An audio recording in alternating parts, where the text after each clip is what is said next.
Tribute to hot dogs. There'll be plenty sold over the next 3 days. 3 sellouts. So far, the Great American Ballpark has sold out opening day.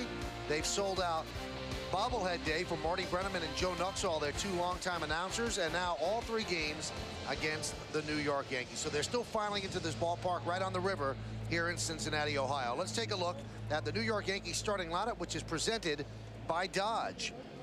Joe Torre put this baby together. Derek Jeter, the new Yankee captain, leads off. He plays shortstop. He has a 9-game hitting streak, during which time he's 12 for 43. Hideki Matsui, the center fielder, will bat second. Batting third and playing second base, Alfonso Soriano.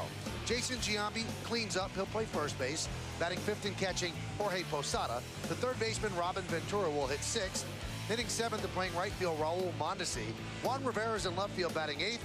And remember, there's no DH in the National League interleague games, so Andy Pettitte will pitch, and he will bat ninth. Baseball the way it ought to be. And they're going to face Jimmy Haynes in his 6th start, looking for his first win. Check out the ERA.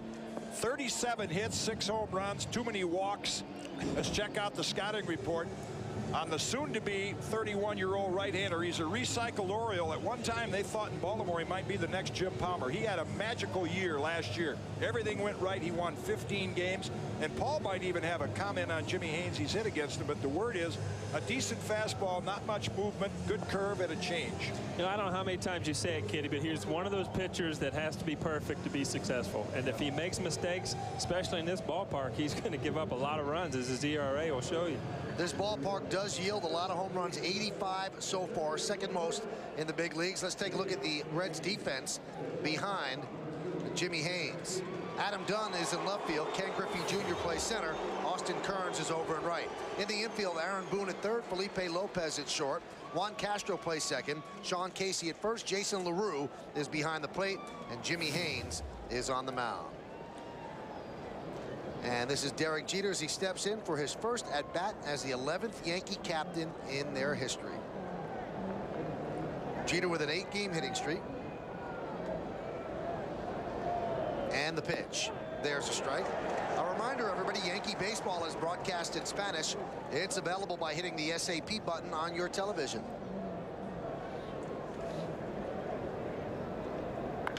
Jeter grounds one to short. Lopez. One away. Now, Paul O'Neill's big here in Cincinnati. Huge. He came up as a Red, traded to the Yankees, had his greatest success as a Yankee, but he came out there looking all dapper and went up and away to Barry Larkin for the first pitch. That must have been a neat feeling, Paul. It's been a weird feeling. I haven't been on a pitcher's mound since high school. I tell you what, his fastball, I wish I had that in my best day. He hummed it in. And what was neat about seeing Paul and Barry, I recall being in this town when they were teammates on that 1990 team that won the World Series. That was a special year for both you guys. Yeah, it's funny how, I mean, in New York, you're still living the dream. You know, they're still on this run, this and that. In Cincinnati, it's so different because everybody talks about, you know, the Big Red Machine back in the 70s, and then they jump straight to 1990, and then you don't talk anymore about after 1990. It's been a rough stretch for the Reds. They've rebuilt. They've tried to do it on a shoestring budget, but now that they've moved into this ballpark, many expected that they would up the payroll a lot more. That has not been the case. Pitches outside, the count 2-1. I think one of the problems when you talk payroll is that 2 players are taking up a lot of it. That's Barry Larkin, who's right now on the DH. Here he is in your picture, and I think you told Paul he'll be off the list in about a week, and then Ken Griffey Jr. And to be fair, Ken Griffey Jr. actually took a lot less money to play here at home, so he's making a lot less than he could have somewhere else. But since coming here, he has certainly been hit with the injury bug, and that's really hurt the Reds. The 2-2. Chop over the mound. Charging is Castro. Bare hands, fires. Got him. Nice play. Juan Castro, 2 away.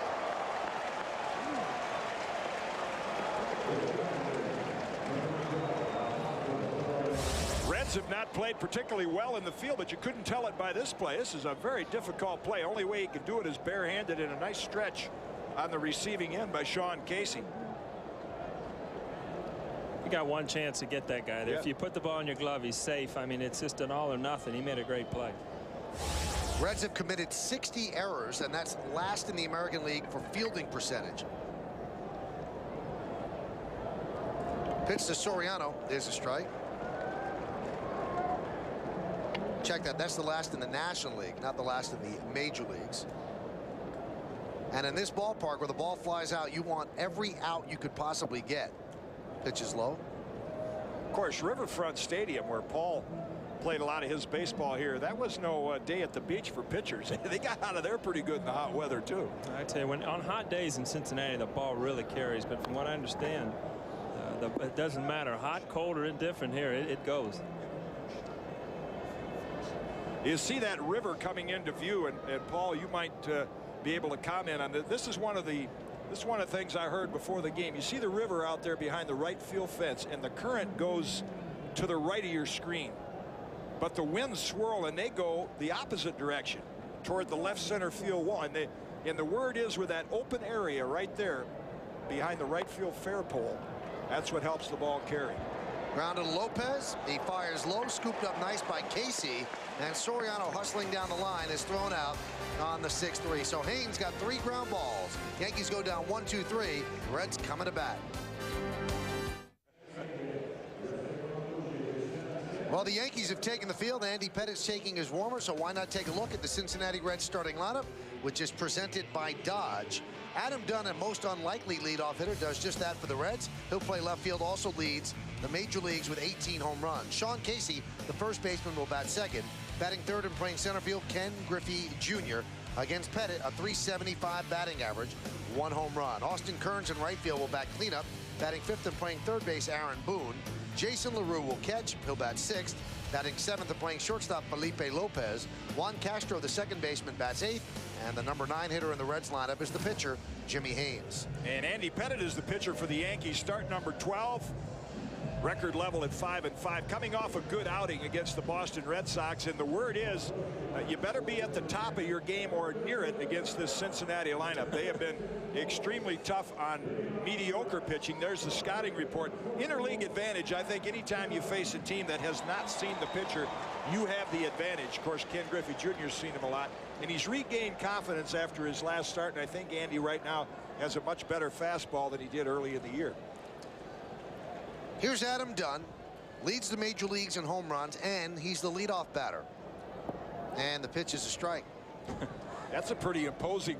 I tell you what, if you're pitching tonight and this guy leads off, what do you expect next?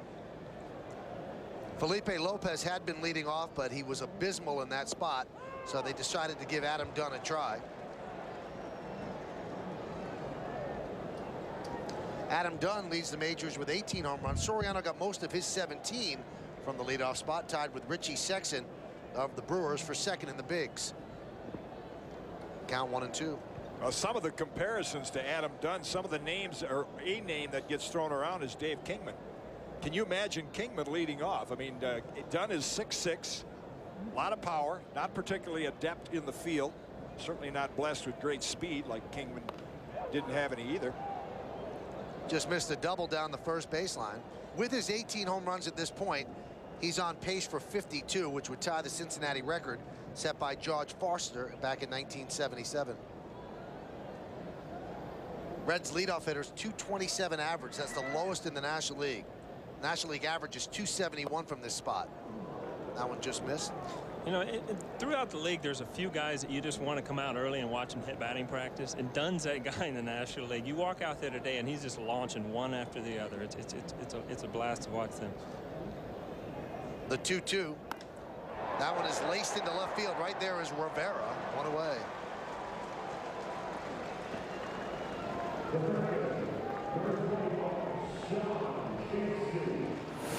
Let's take a look at the umpires today. Ed Montague is behind the plate. Brian Gorman at first. Bruce Dreckman is at second, and Brian Runge is over at third. I think Brian Gorman has a brother who is a basketball official, does he not, in the NBA? Of course, Eddie Montague, been around for a long time. There were some days I wish he was a basketball official. There's a day you can get along with those guys. Go over there with your brother, you know. Here's Sean Casey. Of course, for you trivia buffs, Eddie Montague's claim to fame, his dad was responsible for signing Willie Mays for the then New York Giants. Nice thing to have on your resume. The 1-0. Low. You know, you think about Dunn leading off, and then you've got Casey, and then you've got Griffey. That's kind of an unorthodox way to go about hitting Andy Pettit, bringing 3 left-handers in there. You don't see that very often.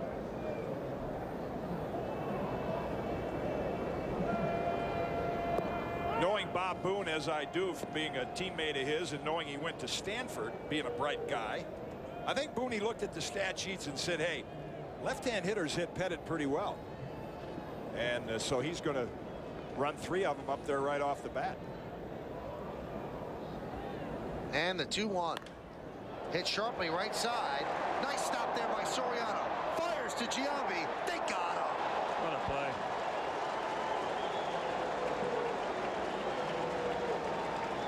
Soriano showing incredible range to the glove side, and then Giambi showing a lot of dexterity to get back to the bag. Yeah, looked like Jason was going to go for it. You see him stumble. And then Soriano, an equally good play was Giambi by getting back to the bag and making the catch. Boy, the second baseman put on quite a show here in the first inning. You know, it's funny because on a new field, you don't know what kind of hops you're going to get. That they've done a great job. I talked to Tino when he was in town at first base, and he went over and over and over on how well the field played. And it's across the street over here right next to us, Paul Brown Stadium. When they built that thing, the marching band came out one day and put divots. I mean, it looked like a polo field. They had to replace divots, but they've done a great job on this field. Here's Griffey, and the pitch is a strike. And of course, for years, Riverfront Stadium had that AstroTurf that was the oldest AstroTurf and the fastest AstroTurf in baseball. And the hitters loved it. It was fast.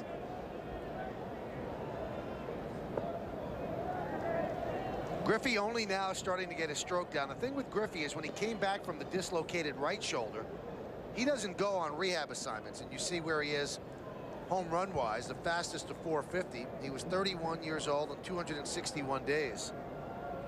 So Griffey is actually rounding into shape in the big leagues. There he hits a ground ball to Giambi. Giambi will take it himself, and that'll do it. Just like Haynes, Pettit turns in a 1-2-3 first inning. We played one here at the Great American Ballpark. 0-0.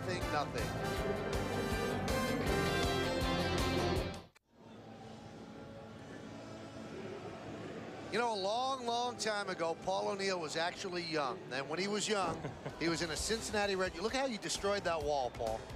Had to build a new ballpark, right? And then you gun down Andy Van Slyke, just make him feel old right there. Then you steal bases with the Reds. Did sometimes with the Yankees. Nice hair, too. And then the bomb. Well, he stole bases with the Yankees. Yes, he did. He had a 20-20. Oldest guy to have 20-20. He was 32. Make you feel old? Doesn't make you feel young, yeah. There's a pitch to Giambi, a strike. Come on, Michael, 1-0. Tell him. Paul and I play this game between innings where we have to name the artist of a song that they play over the loudspeaker system, so he hit me with Peter Frampton. That one's hit deep to right field. Going back is Kearns looking up. See ya! A long home run for Jason Giambi. And the Yankees lead 1-0.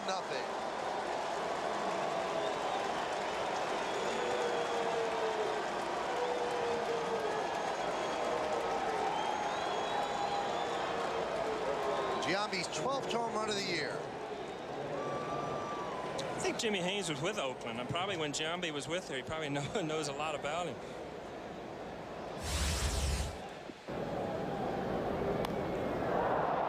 Pitch on the outside part of the plate, but he still pulled it, Paul. Yeah, that's a good sign that he's staying on the ball. You come off that ball, you're going to ground it out.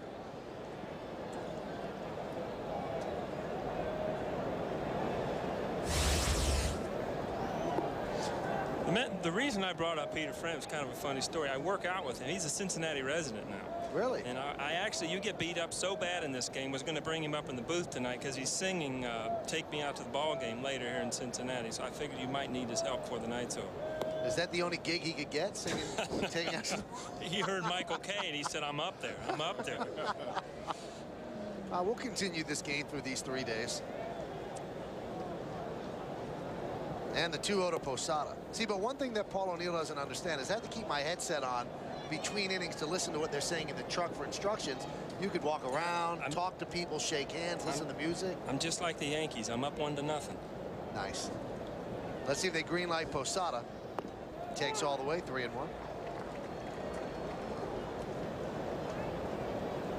So Giambi, who looked like he was starting to come out of it in Detroit, he had a 2-home run game on Friday night. Picks up a home run here in the first game of these 3. Did he go? Yes, he did. Brian Runge rings him up, so they count 3-2.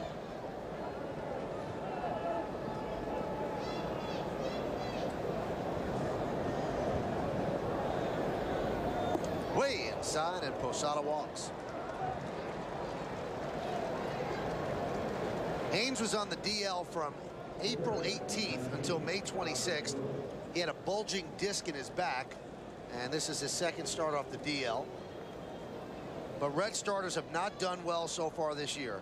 The starters are 10-24 with a 6.55 ERA, and the only team with a worse ERA in baseball is the Tampa Bay Devil Rays at 6.59. When you look around baseball, particularly the National League Central, there are not a lot of what you call all-around solid teams. Every team has some strength, like the Cubs have starting pitching. They don't score a lot of runs. Houston probably is the best all-around team in that division when they get their starting pitchers healthy. And the Reds are one of those teams. They have great hitters. They're kind of like an American League team from that standpoint, but a mediocre bullpen and poor starting pitching.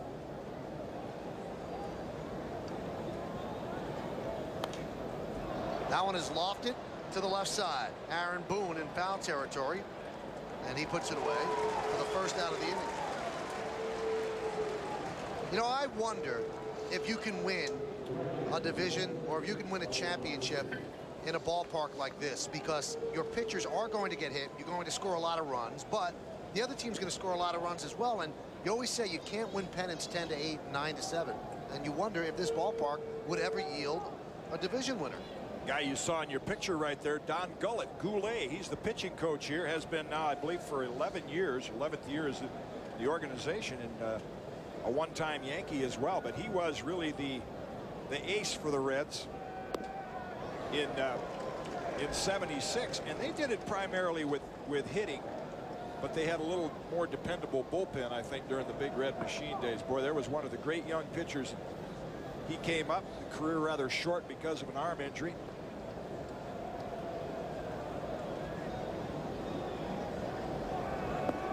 Well, he's one of those Reds that we talked about, Paul O'Neill being another that was on a champion with the Reds and then a champion with the Yankees.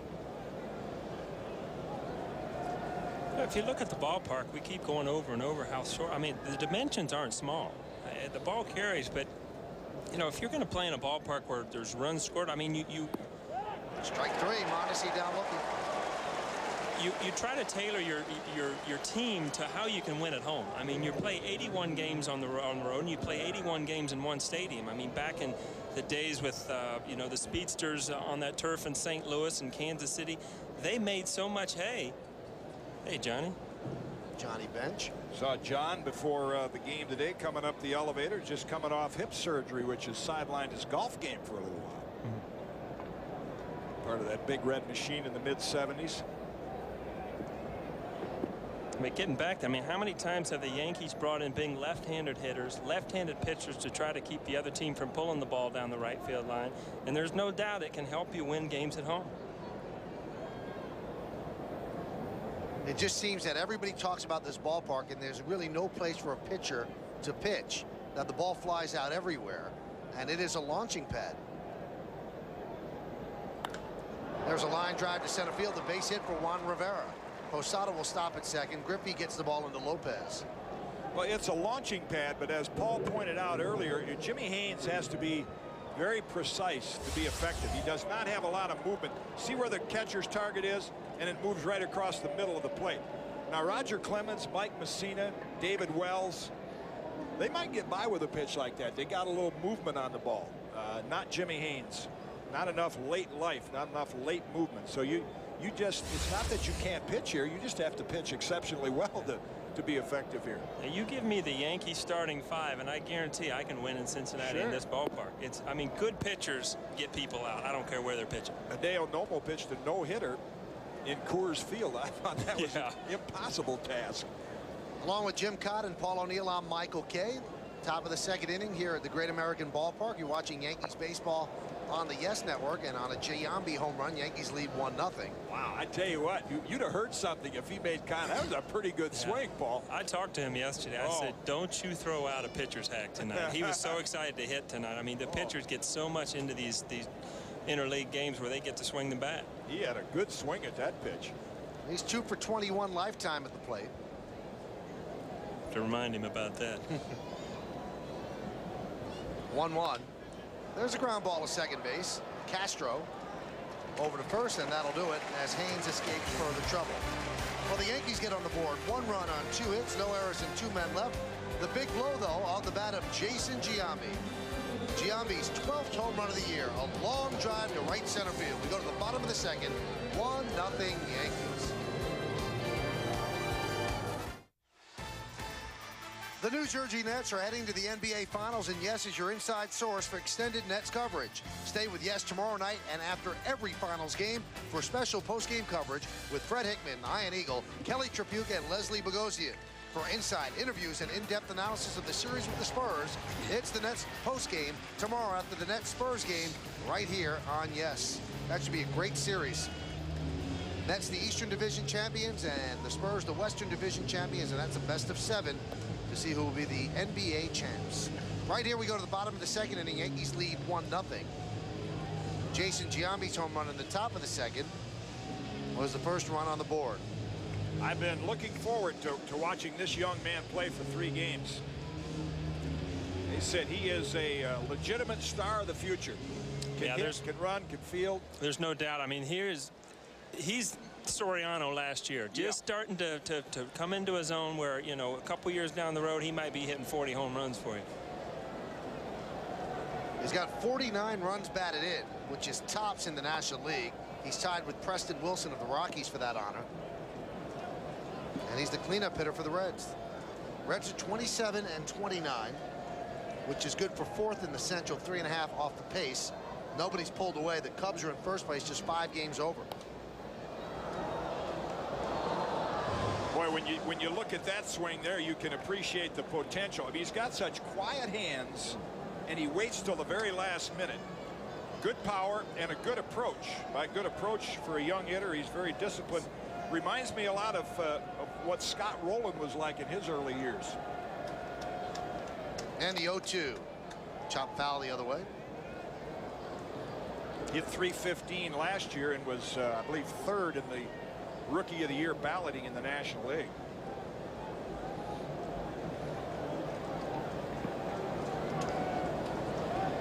Definitely gets his swings in. He's not up there looking, that's for sure.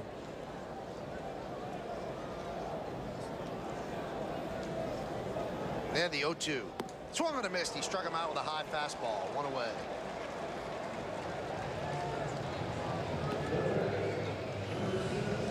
Well, let's see how Pettit and Posada went at him.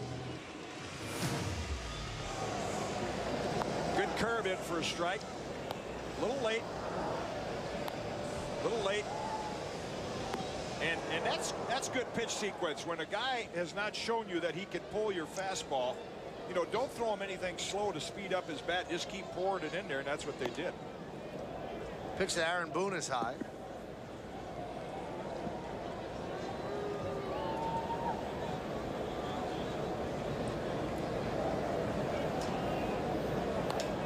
Chop toward first. Tough play for Giambi. Knocks it down. Beats Boone to the bag. 2 away.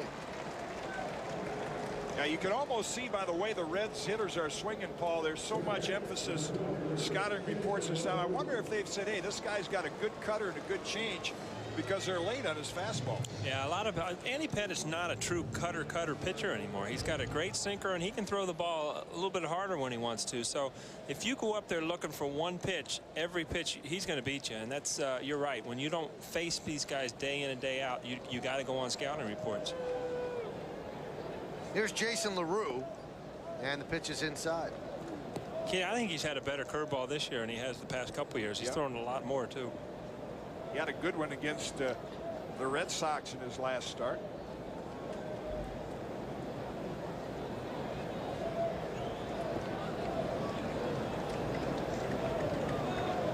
Well, pitcher like Pettit, well, you go over his repertoire and you say he's got 4 pitches: fastball, curveball, cutter, change. Invariably, when a pitcher pitches a solid game and you look at the chart, 70 to 75% of the pitches are still fastballs. That's still the best pitch in the game. You can throw it to all 4 quadrants of the strike zone. Swing and a miss. Just like that. And let me ask you, Paul, when you were hitting late in the game, wasn't a mediocre breaking ball easier to see and catch up with than a fastball? Oh, I mean, especially when you bring in the hard throwers. I mean, they're just doing you a favor by taking speed off. I mean, it's the fastball can be broken down into different pitches too. It's just not a fast. I mean, you've got one that sinks, one that cuts, one that, you know, can come in this way or that way, and all of a sudden you're like a hockey goalie up there. You're trying to just cover the whole thing, and that's what a good pitcher will do by just moving the ball around. And the 2-2 missed outside. The count 3-2 on Jason LaRue. Felipe Lopez is on deck.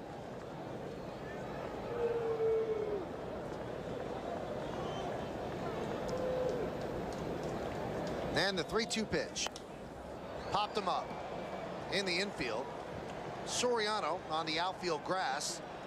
He puts it away for the final out of the inning. So through 2, Andy Pettit has been perfect. Another 1-2-3 inning. We head to the top of the 3rd. 1-0 Yankees. The New Jersey Nets are heading to the NBA Finals, and Yes is your inside source for extended Nets coverage. Stay with Yes tomorrow night and after every Finals game for special post-game coverage with Fred Hickman, Ian Eagle, Kelly Tripucka, and Leslie Bogosian. For insight, interviews, and in-depth analysis of the series with the Spurs, it's the Nets post-game tomorrow after the Nets-Spurs game right here on Yes. That should be a great series. Nets the Eastern Division champions and the Spurs the Western Division champions, and that's a best of 7 to see who will be the NBA champs. Right here we go to the bottom of the 2nd inning. Yankees lead 1-0. Jason Giambi's home run in the top of the 2nd was the first run on the board. I've been looking forward to watching this young man play for 3 games. They said he is a legitimate star of the future. Can hit, can run, can field. There's no doubt. I mean, he's Soriano last year, just starting to come into his own where, you know, a couple years down the road he might be hitting 40 home runs for you. He's got 49 runs batted in, which is tops in the National League. He's tied with Preston Wilson of the Rockies for that honor. And he's the cleanup hitter for the Reds. Reds are 27 and 29, which is good for 4th in the Central, 3.5 off the pace. Nobody's pulled away. The Cubs are in first place, just 5 games over. Boy, when you look at that swing there, you can appreciate the potential. I mean, he's got such quiet hands, and he waits till the very last minute. Good power and a good approach. By good approach for a young hitter, he's very disciplined. Reminds me a lot of what Scott Rowland was like in his early years. And the 0-2. Chop foul the other way. Hit .315 last year and was, I believe, 3rd in the Rookie of the Year balloting in the National League.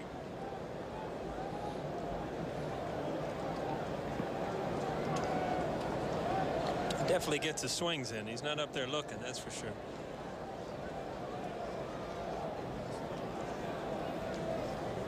And the 0-2. Swung on a miss. He struck him out with a high fastball. 1 away.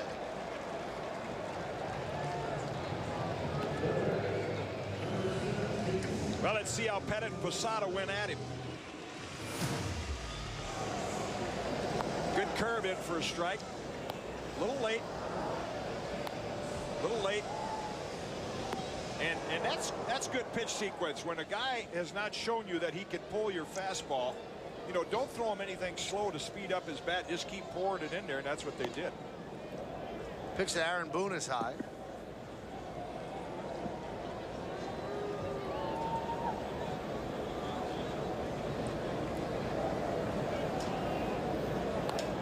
Chop toward first. Tough play for Giambi. Knocks it down. Beats Boone to the bag. 2 away. Now you can almost see by the way the Reds hitters are swinging, Paul, there's so much emphasis. Scouting reports and stuff. I wonder if they've said, hey, this guy's got a good cutter and a good change.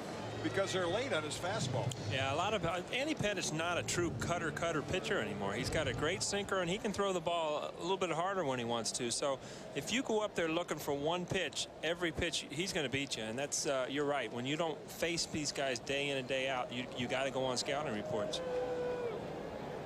Here's Jason LaRue, and the pitch is inside. Yeah, I think he's had a better curveball this year than he has the past couple years. He's thrown a lot more too. He had a good one against the Red Sox in his last start.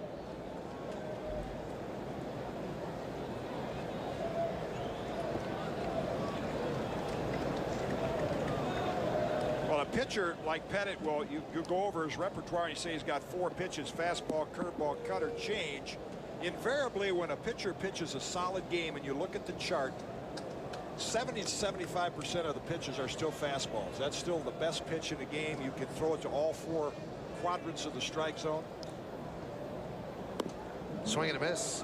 Just like that. And let me ask you, Paul, when you were hitting late in the game, wasn't a mediocre breaking ball easier to see and catch up with than a fastball? Oh, I mean, especially when you bring in the hard throwers. I mean, they're just doing you a favor by taking speed off. I mean, it's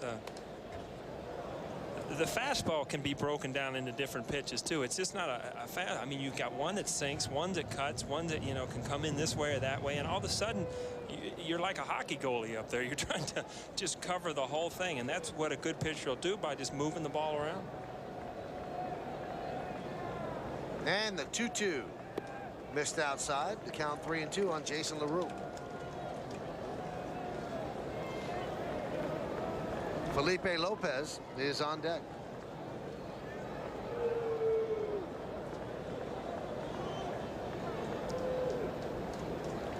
And the 3-2 pitch.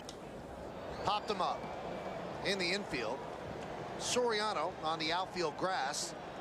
He puts it away for the final out of the inning. So through 2, Andy Pettit has been perfect. Another 1-2-3 inning. We head to the top of the 3rd. 1-0 Yankees.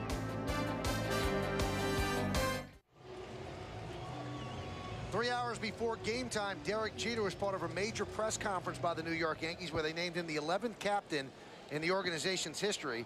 And Derek Jeter took it seriously. You could see he was humbled by it. And here are some of his words at the press conference. Well, obviously, it goes without saying how great of an honor it is for me to be here and be named the 11th captain in Yankee history. And we just look at the guys that have preceded me. Willow's here today, but they're all great people. Obviously, they're great baseball players, but they're great people. And it goes without saying that this is an honor that's not thrown around too lightly in this organization. So, I understand it's a responsibility. It's a responsibility to the fans. It's a responsibility to the media, to my teammates, more importantly to the entire organization. So I'd like to thank the boss, obviously, for giving me this title, and it's something that I will always treasure, and I'll do it to the best of my ability. The captaincy of the Yankees has been vacant since the end of the 1995 season. That time Don Mattingly retired. He was the last Yankee captain. Now Derek Jeter, captain number 11. Slow ground ball, left side. Boone fields, fires, got him. One away. The key word when you look at that list, and Paul's known a lot of them, is that when you think of a captain, you think of a good person, particularly with you go back to Thurman, Nettles, Willie, Ron Guidry, Don Mattingly, and Derek, the half a dozen that I know personally, and it goes beyond just their playing ability. And for all practical purposes, he's been the captain the last 3-4 years without the official title. Pista Matsui is a strike. Joe Torre was asked if he knew early that Derek Jeter had those type of tendencies to be a leader. And he said, well, in his rookie year in '96, Jeter made a big error in game 1 against the Texas Rangers. And a lot of the writers said, are you going to talk to Jeter because of the enormity of the events and maybe calm him down for game 2? And Torre was honest and, I don't know. I'll have to gauge to see how he's going to feel. Well, Jeter walks past Torre's office at the end of each game in order to leave the ballpark. And Jeter was walking by Torre's office that night, stuck his head in and said, you better get some rest, Skip. You got a big game tomorrow. And Joe Torre said, right then I knew he was going to be fine. And the players that can turn the page the fastest are the best players. I'm trying to think of, and George could answer this question, did he name Don Mattingly? It's not very often that an owner names the captain. Usually it's a, manager will look around his team. There's a resume on Derek Jeter, 4-time World Series champ, MVP in 2000, 101 career postseason hits, and a 5-time All-Star, and he's just a kid. And the 2-2, swung on and missed. Matsui down on strikes. Matsui really struggling right now. 0 for his last 2, 0 for 2 tonight, and more recently 2 for his last 17. Paul, what could you tell him? You're a left-hand. Watch how he pulls off the ball. Yeah, it just looks like, I mean, he's frustrated and he's trying to do too much, trying to pull the ball. And I don't think he's a pull hitter. I think he needs to stay out in the middle of the field and, hit your base hits to left field, and hopefully he'll come around and hit some home runs. But this team doesn't need him to hit 40 home runs to be successful, and I think they need to let him know that. Here's Soriano. I think Joe has let him know that, but I wonder whether the fact that he was a 50 home run hitter in Japan, and there's all the hype about he's going to hit home runs, whether deep down in he's saying, I got to supply some power. And you're right. He's a gap-to-gap hitter. He's a line drive hitter. He was since we saw him in spring training. There's a high pop-up, right center field. Kearns is there, so is Griffey. Griffey with the call, Griffey with the catch, with a final out of a 1-2-3 inning. We go to the bottom of the 3rd inning at the Great American Ballpark. Yankees 1, Reds nothing.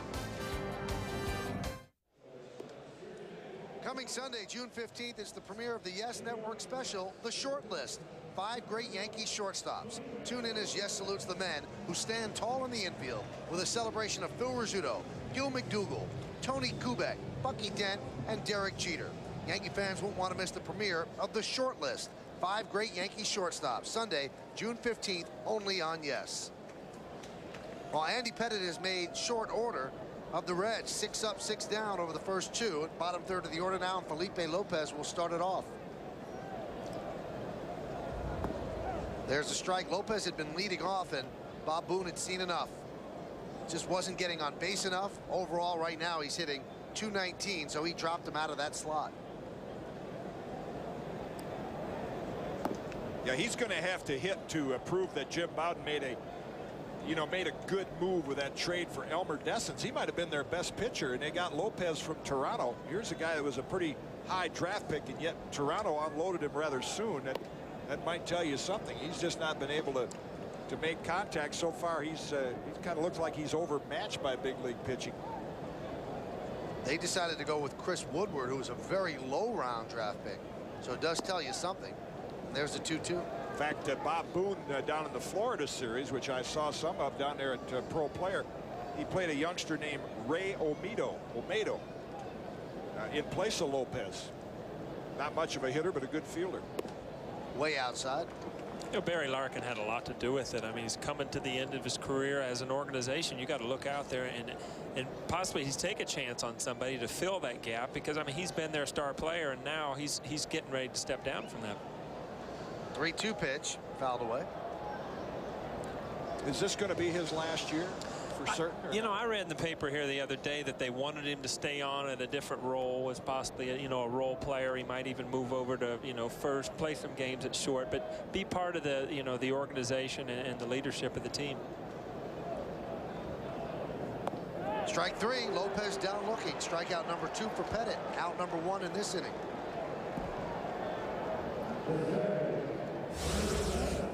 Looked like he froze him with a fastball. Posada steps up inside, but this is really right down the center of the plate, just a little above the knees.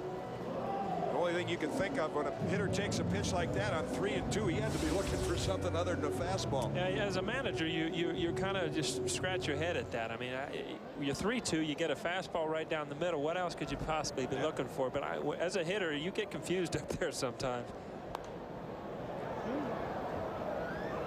That's the beauty. One of the beauties of this game. Pitchers, you respect hitters, but for the most part, pitchers tend to give hitters too much credit. Hitters tend to give pitchers too much credit.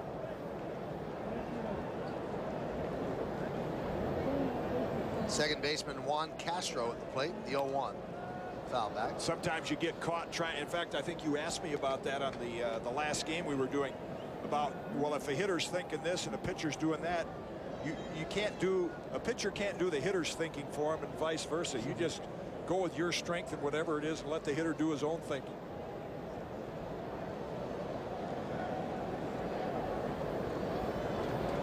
I think it was the case where Andy actually walked Jeremy Giambi on a 3-1 slider with a lead and said, you know, there's where you got to make him put the ball in play. And you were saying, well, if you think he's looking fastball, why wouldn't you throw him a slider? And you know, you don't want to. You just want to go with your strength and play the percentages and pitch to the scoreboard.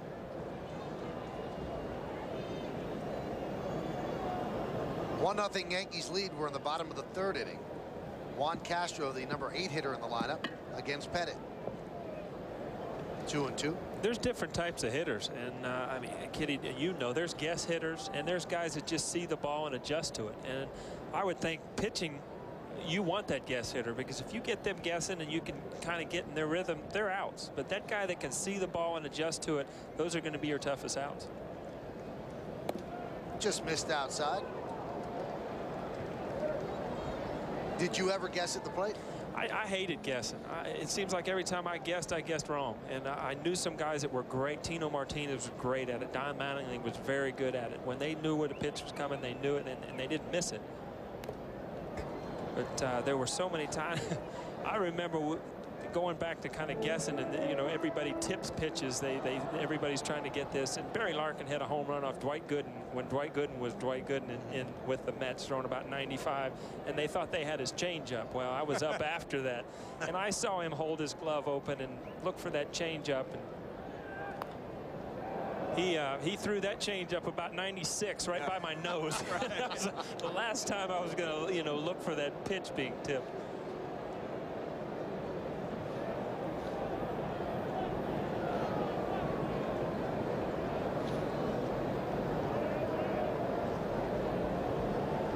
Castro battling Pettit. Pettit's locked in, peering in from underneath the bill of the cap. The 3-2. Another foul ball. That's the job of a number 8 hitter, and he's doing a good job of it right now with that pitcher coming up next. You want to make that pitcher on the mound work as hard as possible, and if possible, get on and allow him to bunch you over. And the 3-2. Driven out to deep right field. Going back, Mondesi still back on the track. He makes the play in front of the wall for the second out of the inning. So Castro battled and almost won the battle.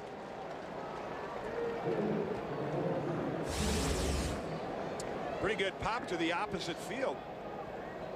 And this close enough, I guess, to the line right in front of the synergy sign. I think anything in the gap and toward center and left center supposedly carries better. Mondesi, you can see him with his open hand. And we saw Paul O'Neill do that plenty during history. He's kind of feeling for the wall back there, isn't he? Just to make sure he knows where he is. Yeah, new ballpark, you don't know. Sometimes you can get lost out there. Haynes swings and misses. The new ballparks are all they're open air, what I'm saying. They're not completely round. There's open, you know, and sometimes they can make that ball react differently. And I knew where he was there. Kind of like Toronto when the dome is closed, dome is open. It's entirely different, isn't it? No doubt.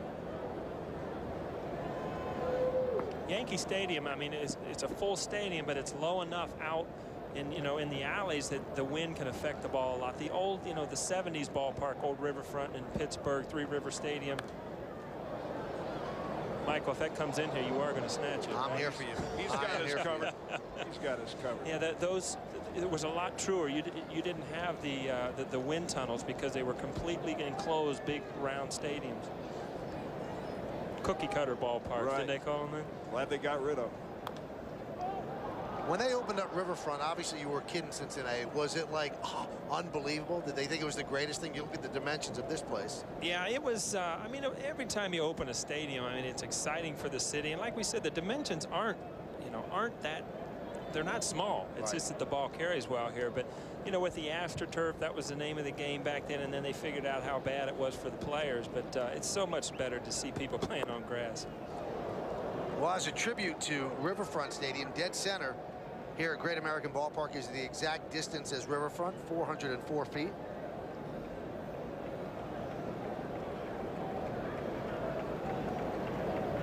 And the 1-2.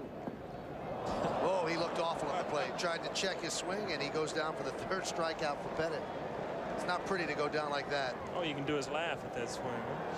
1-2-3 inning for Andy Pettitte. The first 9 Reds have come to the plate. The first 9 Reds have gone down in order. Yankees lead 1-0 as we go to the 4th here on Yes.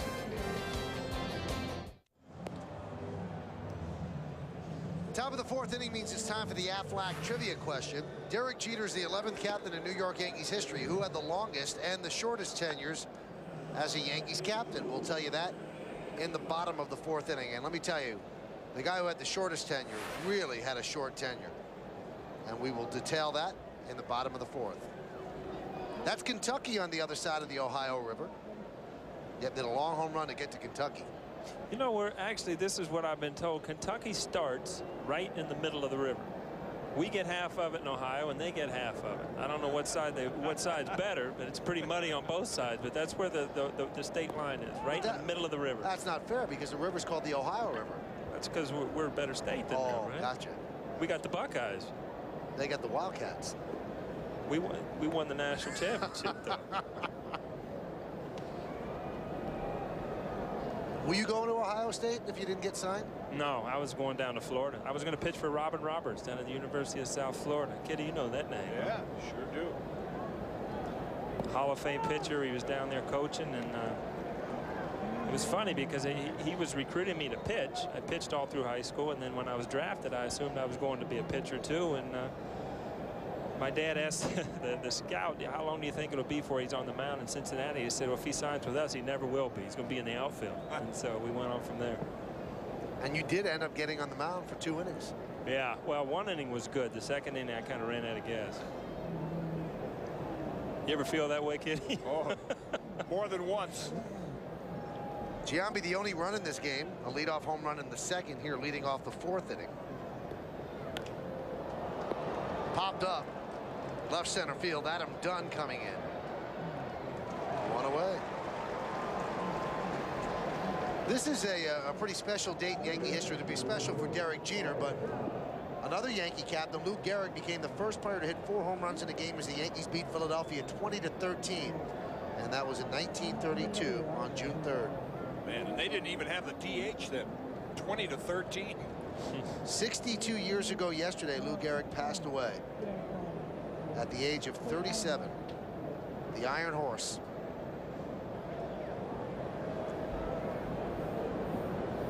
And after Lou Gehrig, the Yankees did not have a captain until Thurman Munson. Pitch to Jorge Posada's low. Yeah, and I was, that's right about the time that George Steinbrenner bought the ball club, wasn't it? Well, he bought the ball club in 73, and Munson was named on April 17th of 76. Yeah, that's why I'm wondering whether George has named all of the Yankee captains. Well, he's named Munson, Nettles, Guidry, Randolph, Mattingly, and Jeter. He's named it? Yes. Okay, because, you know, that's unusual. Most, you know, most organizations, the manager would name the captain. But George has named them all and named Derek today. Let's see if they green light Posada. The 3-0. He takes, and it's away, so he walks for the 2nd time tonight. Did you like to hit 3-0, Paul? You know, I always like to have the sign, but you can do nothing but second guess yourself if you don't hit a home run. There's just so many things that can go wrong. You're better off early in the game, early in an inning like that, to make this pitcher work. I mean, he's going to dig him. You know, if he walks, he's going to dig himself a hole, and it's just. I always try to do too much. I ended up grounding out or popping up. I think one time in my career I had a home run 3-0. Here's Robin Ventura. I played with a great Hall of Famer, Harmon Killebrew, and he was the same way. You know, he could hit on 3-0 if he wanted to, but he just said, I'm going to be a little anxious and, you know, swing at a pitch I shouldn't. I'd rather take a strike, and then you feel comfortable on 3-1. Now, here's a guy I would think, just from watching his style and watching him hit, that would be a good 3-0 hitter because he's so relaxed all the time, Robin Ventura. Yeah, there's definitely certain guys that can zero in. I mean, Barry Bonds. I mean, if he gets the pitch he's looking for, he does not miss it, and he won't go out of that zone. A guy that will go out of, you know, and hit any part of the ball, the plate, is a guy that can get in trouble swinging at 3-0. Bobby Mercer always said he never liked to hit at 3-0. He said because he'd get the same pitch on 3-1. Really? That's what he said. He said he hated to hit on 3-0. Too much pressure. He said everybody expects you to hit a home run. Runner goes.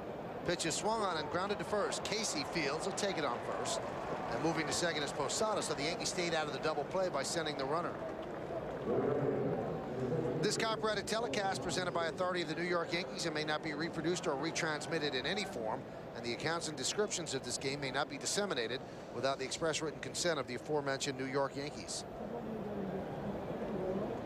So 2 down, and that'll bring up Raul Mondesi. A lot of Yankee fans in the ballpark today. I couldn't believe it walking in here. There's Jeter shirts, there's Yankee things. I called my wife. I said, "Where are you sitting?" She said, "I'm not in my seat yet. I'm buying a Yankee t-shirt." Wow. Mondesi rockets one down the left field line, but foul.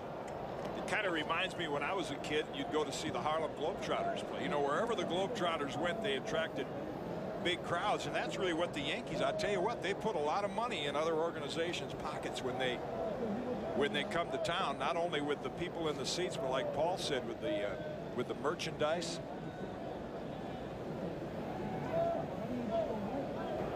Well, Detroit was proof positive. Yankees came in, the Tigers are averaging 15,000 a game at Comerica, which is just awful. The first night almost 30, the second night 25, and then on Sunday when Roger Clemens was going for his 300th victory, they got 44,000, the largest crowd in the history of the ballpark.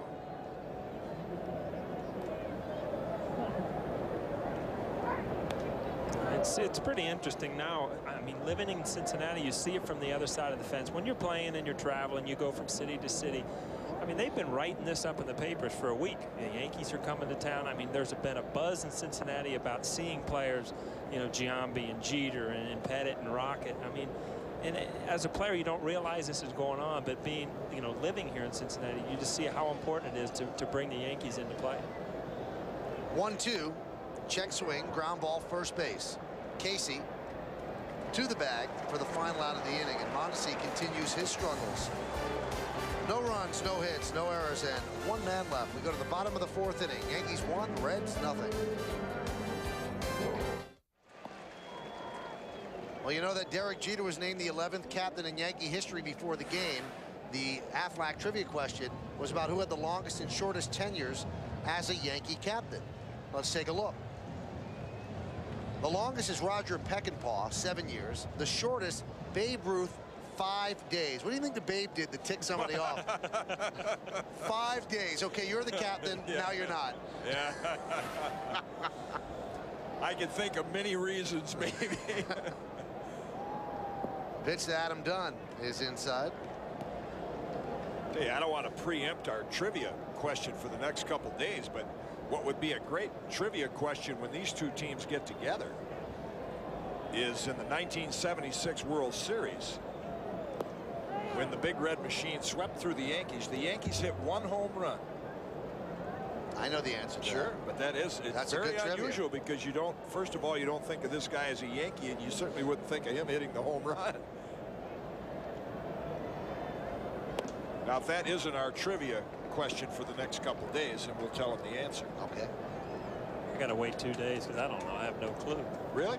Well, Yeah. that's before your time. 76. Let's see. You were about 15. You were watching the Big Red Machine.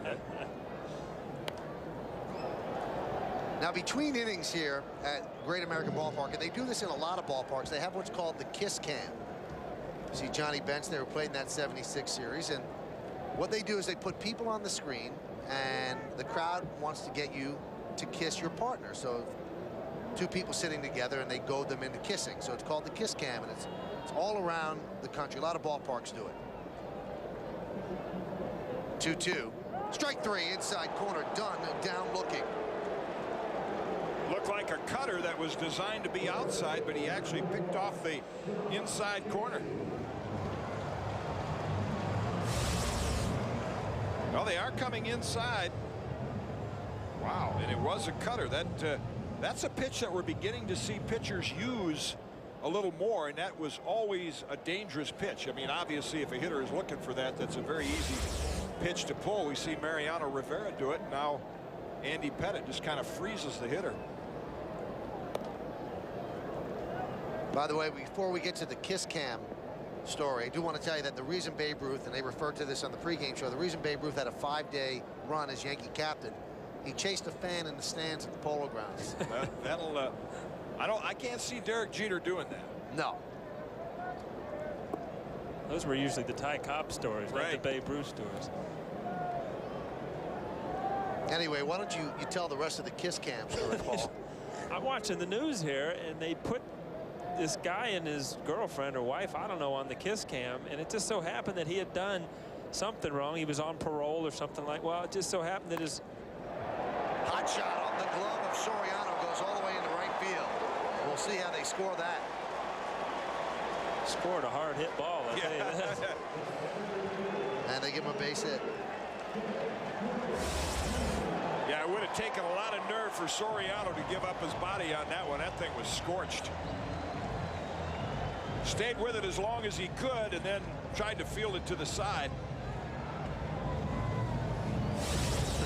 Yeah, back to the kiss cam. Well, the guy, they put him on the screen, and his parole officer was in the stands. And the guy, he got arrested by the end of the game for being on kiss cam. He got kissed okay. Here's Ken Griffey Jr. and the pitch outside. There's the kiss cam. Got to be careful. 1-0 Yankees were in the bottom of the 4th inning. Griffey grounded out to first. That was in the first. Lined into left center field. That is going to fall in for a base hit. Rivera cuts the ball off. He'll fire into second as Casey goes to third. That's a single for Griffey, and the Reds have runners on the corners and 1 out.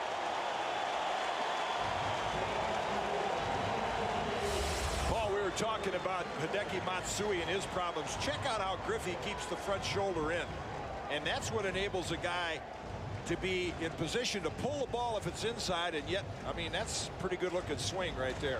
Right, and the people don't understand, if you're a home run hitter, not every pitch can be hit for a home run. I mean, if you get a mistake over the middle of the plate inside, sure, you can drive the ball out of the ballpark, but that pitch down, low and away, you try to pull that ball, it's a double play and you're out of the inning. Yeah, that swing there looked more like the Ken Griffey Jr., who was the best all-around player in the game back in the mid-90s. Here's Austin Kearns. Can't tell me he just does not love playing against the Yankees. He used to kill us every time he was in Seattle, and I think that he's got a little chip on his shoulder about trying to play well against the Yankees. Well, it all goes back to when Billy Martin was managing his dad and they wouldn't let him in the clubhouse. He's been holding that against the Yankees ever since then.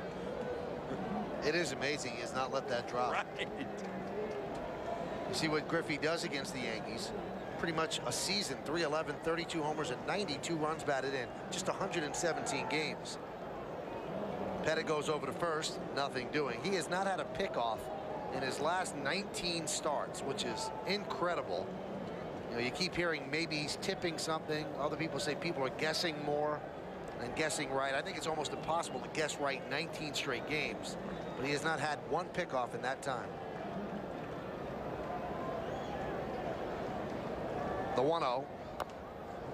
Chop foul. You know, that's not really that surprising to me, because I mean, if I just put myself in the dugout with other teams, you know, a guy's got a good pickoff move. Finally, I'm surprised it took a lot of teams this long. You say, hey, don't get a big lead with his, exactly, you know, with his move. It's just like outfielders that have a lot of assists early in their career, then all of a sudden they say, well, he's only got 2. Well, yeah, nobody's running on him anymore. Exactly. I mean, you go through a scouting report, that's the #1 thing. If you get on base, don't get picked off.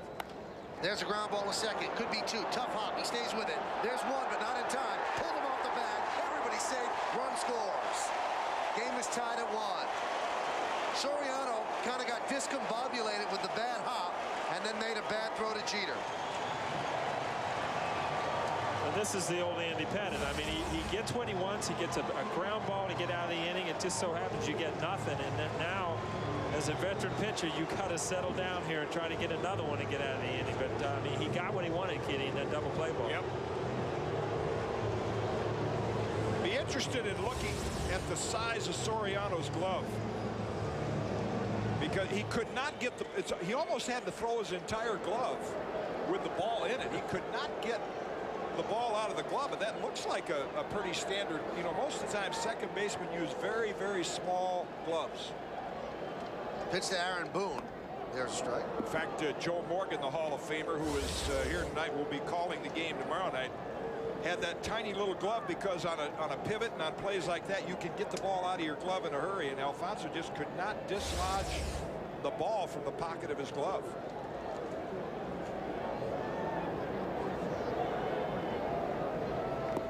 The second base umpire, Bruce Dreckman, did not give Jeter the neighborhood call. I've seen worse than that called an out, but he called it to the letter. He was not on the bag when he caught the ball, so Dreckman said safe. You know, Jeet and Soriano work on those double plays in batting practice 100 times a day at least, and the timing, I mean, they can do it blindfolded. They can do it in their sleep, and just a little bit of you know, Jeet's out of time, out of rhythm by not getting the ball. We get another one home. They'll try it again. There's one, and there's two. This time they do turn it, and that ends the inning. A 4-6-3 double play. But the Reds tie the game. 1 run, 2 hits, 1 error, and 1 man left. We've played 4 full at the Great American Ballpark. It's Yankees 1, Reds 1. Well, congratulations to Eric Duncan. Not only did he go to Seton Hall Prep, but he's from Florham Park, New Jersey, so his family's probably watching this game right now. And the Yankees' #1 draft pick.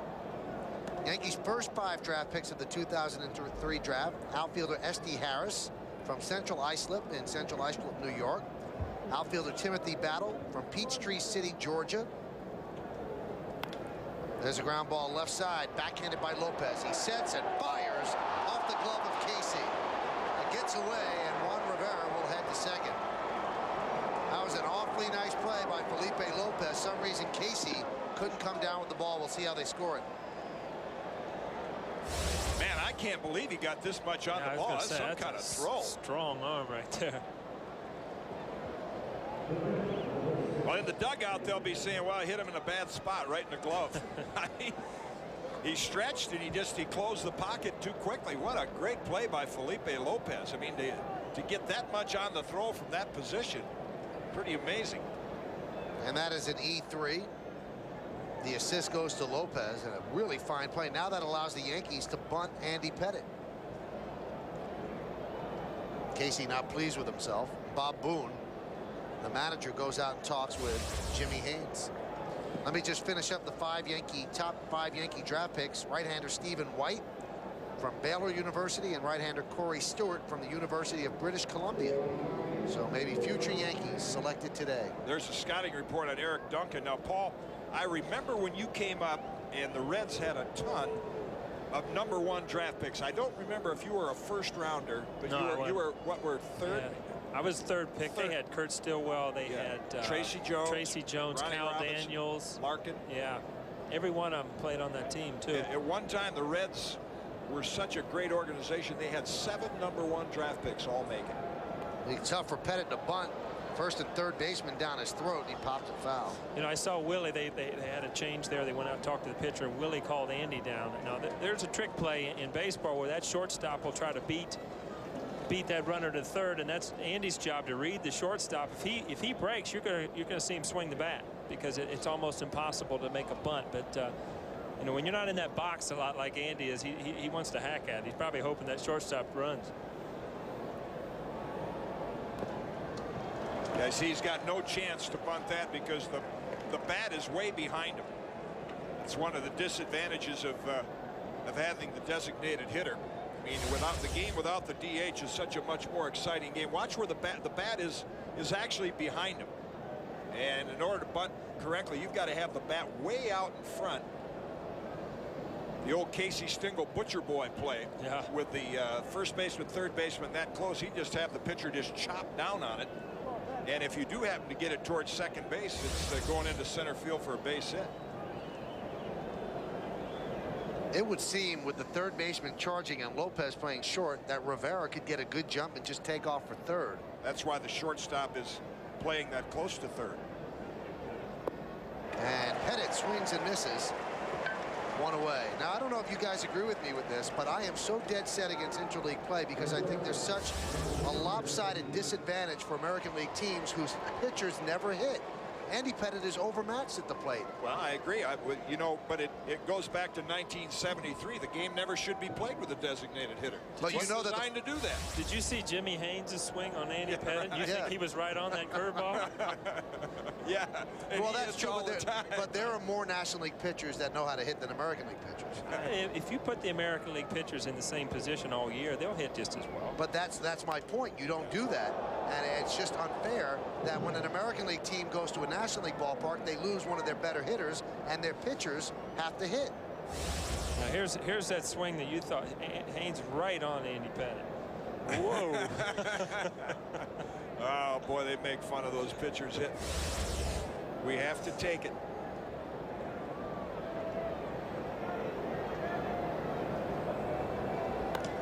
Jeter hits one through the right side for a base hit. Charging is Kearns. They're going to hold Rivera right there, and the throw is cut off by Casey. So the Yankees have runners on the corners with 1 out. I don't know if you saw this, but I'd love to see Jeet get a hit with a man on second base. And if we can find this, he's checking to see where the runner is. He's checking to see if he should go to second base on this throw. It's just fundamentally, it's just perfect baseball. He knew he was holding up, so he wasn't going to second. And the reason Rivera couldn't score, Willie had to hold him up, is I think Juan maybe thought that Castro had a chance at catching that ball, and he hesitated a couple of steps. And Kearns played it perfectly and hit the cutoff man. And I've been seeing a lot of Little League baseball these days, and it's amazing how they can launch that ball over that cutoff man. And boy, then the circus starts, I tell you that. Here's Matsui. Pitch is outside. Matsui's 0 for 2 tonight, 2 for his last 17. And there's a very strange stat, and the Yankees want to stay away from it right now with the runner on first.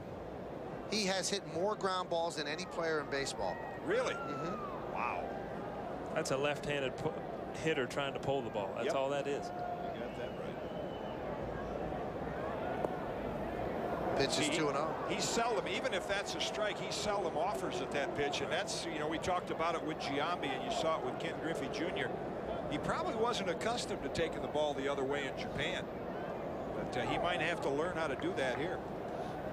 If you want the ball in, Kenny, you hit the ball away a couple times, they'll throw you the ball in. There's no doubt about it. Line drive right to the third baseman, 1 away, across the diamond, not in time.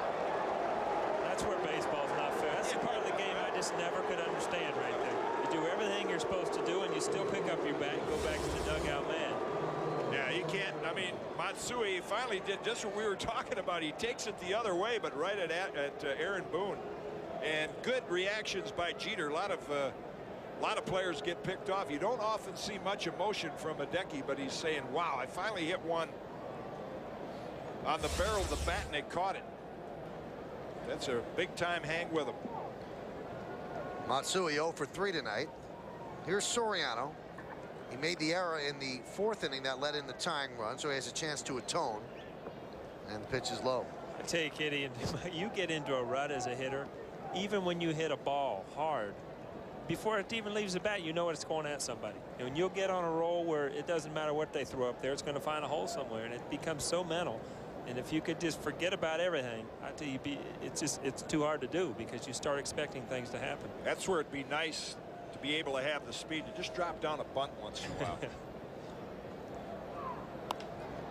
Popped up, right field. Kearns is there, and he'll put it away for the final out of the inning. So Jimmy Haynes survives the error. No runs, a hit, 1 error, and 2 men left. The end of 4 1/2. We're halfway through, 1-1. We go to the bottom of the 5th inning, and, you know, O'Neill's here, and he gets stars to come in the booth. Frampton comes alive right here in this booth. It's gotten so bad you're down 4-1. I got to bring in a pinch hitter for you because you're terrible. Peter Frampton joins us. How you doing, Peter? I'm doing fine. How are you? How do you know this guy? Well, it just so happens that we work out. We met at the gym, actually. I lift much bigger weights than I bet you do. Ever lift. Peter's been out here before. This is a neat ballpark. This is my first time out here. Yeah. You were here opening day. Actually, I wasn't. This is my first. Oh, is it? Yeah, this is see, we're right on the same track then. That's right. And it's beautiful. It is. I got to tell you what, Peter, you walked in, and all I remember is that long flowing hair on the Frampton Comes Alive album. I thought you'd bring that up. Well, it's okay. I'm over it now. Pitch to Jason LaRue is swung on and missed. Are you a big baseball fan? Yes, I am. And you're singing the Take Me Out to the Ball Game tonight? Yes, I am. I'm going to sing a few ditties. Yeah, I shall sing that this It'll evening. probably be the first one you get all night, Michael, so Well, I'll go ahead and give you that. All right, so it's 3-2. Fouled away. Peter, you lived in New York for a while, right? Yeah, I was in New York for 13 years. Up Lived in Westchester. In Westchester? Yeah, Manhattan was truly my playground, and it still is when I get the chance. There you go. Now you live here now? Yes, I do. Married a Cincinnati young lady, Tina, and but we went up to New York together, didn't we? Right. We went up to see Mr. McCartney. Mr. McCartney. Yeah. Close friend of Peter, so you got to hang around. And when you go to concerts, you take a music guy. Listen, I came to Cincinnati. I couldn't even get invited to the O'Neill house for like a barbecue, so I can't drop names like you. Got to go through your publicist. You're getting so big around here. I like when we went back to see Paul and he left. Yeah. That was good. Yeah. Made you feel good, right? Yeah, yeah. Here's Felipe Lopez as LaRue goes down on strikes. And the pitch is outside. All right, so you live in Cincinnati now. You lived in New York. Who do you like? What team is your team? Well, I think I have to wear a suit like this guy here. Whoever wins, Peter, that's who you like. Well, I'm obviously now I'm in Cincinnati. You know, I'm rooting for the Reds, but obviously for a long time I was a Yankees. I'm still a Yankees fan too. Manchester United? Manchester, you know what? I'm not really that much of a soccer fan. Baseball's much better for me. Right back to Pettit. 2 away.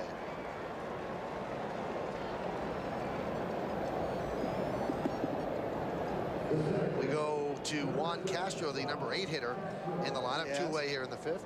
Yeah, Peter, you just finished up. You're putting a new album out this spring? Hold on a second. I can't take personal calls here, Vinny. I'm on the air right now. What are you doing to me? See, you're bringing a rock star, you just don't know. I know. Why aren't you here doing my sound? My sound guy's in New York. We got There it you all go. screwed up. See? Well, that is live television. Peter Frampton taking a cell phone call. I've got to go now. Okay, Vinny? Okay, bye. Tell Benny goodbye for all of us. Here's the pitch to Castro upstairs. New York's calling. Oh, so they saw you on the TV? Yeah. Oh, good, as long as a Yes Network fan. When is your new album out? When's it coming out? Oh, this is good, Paul. Very good. August 26th. All right. Thank you. No problem. I'm looking forward to it. I've heard a couple of the songs. Yeah. Is it good? Yeah. Are you on it? I was in the studio during one of them. How's that? But you're not on it. I can't play drums that well. You know? Yes, he can. I saw him play the other night. Here's the 1-1 upstairs. You still get residuals for Frampton Comes Alive. That was one of the biggest albums ever. I hope so. Wow. I really hope so. So that's a real leather jacket then. You got to understand, it's all about money to Michael. Oh, It's not what just is this? That was it Oh. to left field. In the ballpark, Juan Rivera. Didn't see it for a while. Now he picks it up. And he'll put it away for the final out of the inning. Peter, thanks for dropping by. Good to see you. Good to see you, too. All right, that's All Peter right. Frampton. We've played 5 here at the Great American Ballpark. Yankees won, Bye, Vinny. and the Reds won. Head to Yankee Stadium on Sunday, June 15th, as the Yankees host the Cardinals, and all fans in attendance will receive a 1941 World Series replica pin courtesy of Chase. This is one of the final 3 pins in this memorable 26-piece collection. For tickets, visit the stadium ticket window, Yankees clubhouse shops. Call Ticketmaster at 212-307-1212 or log on to Yankees.com. We go to the 6th inning. Yankees and the Reds are tied at 1. Paul, you ever go to that brunch over there, that Sunday brunch buffet? You know, there used to be a lot of barges, and if they show that picture again, they were restaurants, but they were barges. And they, you know, if it flooded, they'd close them because you couldn't get into them. Or if they went out of business, they'd float them down to Mississippi or something like that to get rid of them. And that's a neat part of the Cincinnati, you know, using the Ohio River. Now, is it true that people in Cincinnati go over to Kentucky to have fun? I don't know. I haven't heard that. People like you, maybe, Michael. Oh, you know? yeah, okay. Tell me, do you like Ohio? I mean, tell me all about it. I like it, yeah. Do you? It seemed nice. It's so funny.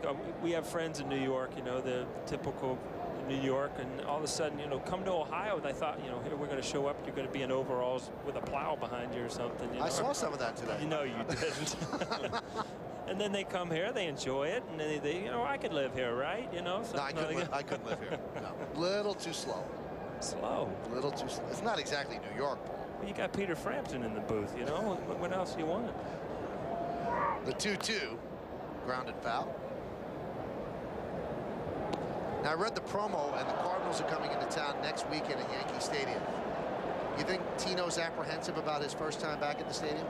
I think he's excited about it, and I hope that people let him know how important he was, because he was a big part of that run that we had. And, you know, Joe Girardi's on that team, too. So, I mean, those are two good people that still have, you know, their best memories in baseball are still with the Yankees.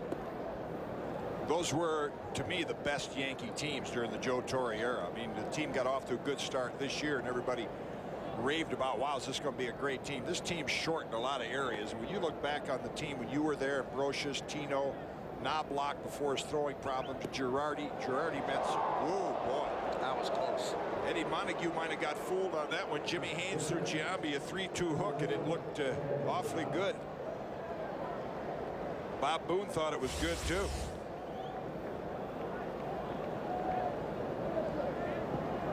No, I agree with Eddie Montague. It broke around the plate. Yeah, Yep, that wasn't a strike. I've been called out on that one before, though. Well, some umpires will call that where he caught the ball, but it broke around the plate. That wasn't a strike.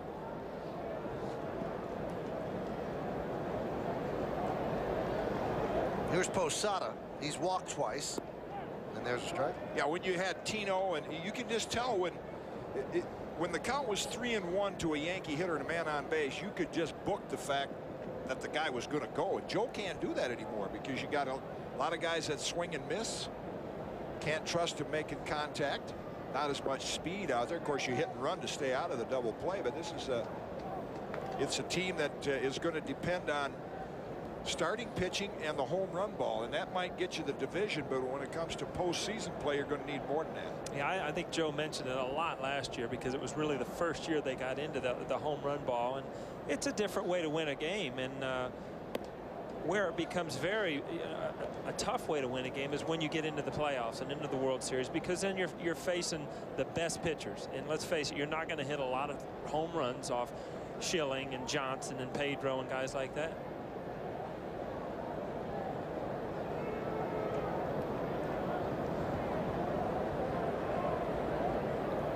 Nice for Joe to come here to Cincinnati. A lot of his wife Allie, a lot of her family here. In fact, I think he's got quite a contingent of tickets here tonight. I think the upper deck is his tonight. Yeah. I think they're all family, to tell you the truth. She was from a family of like 17 or something like that. 17 and 14 stayed and raised their families in Cincinnati. Wow. And Joe was actually living here before he got the Yankee job. After he had lost the Cardinal job, he settled in Cincinnati and was living here with he and his wife, and then got the call to manage the Yankees.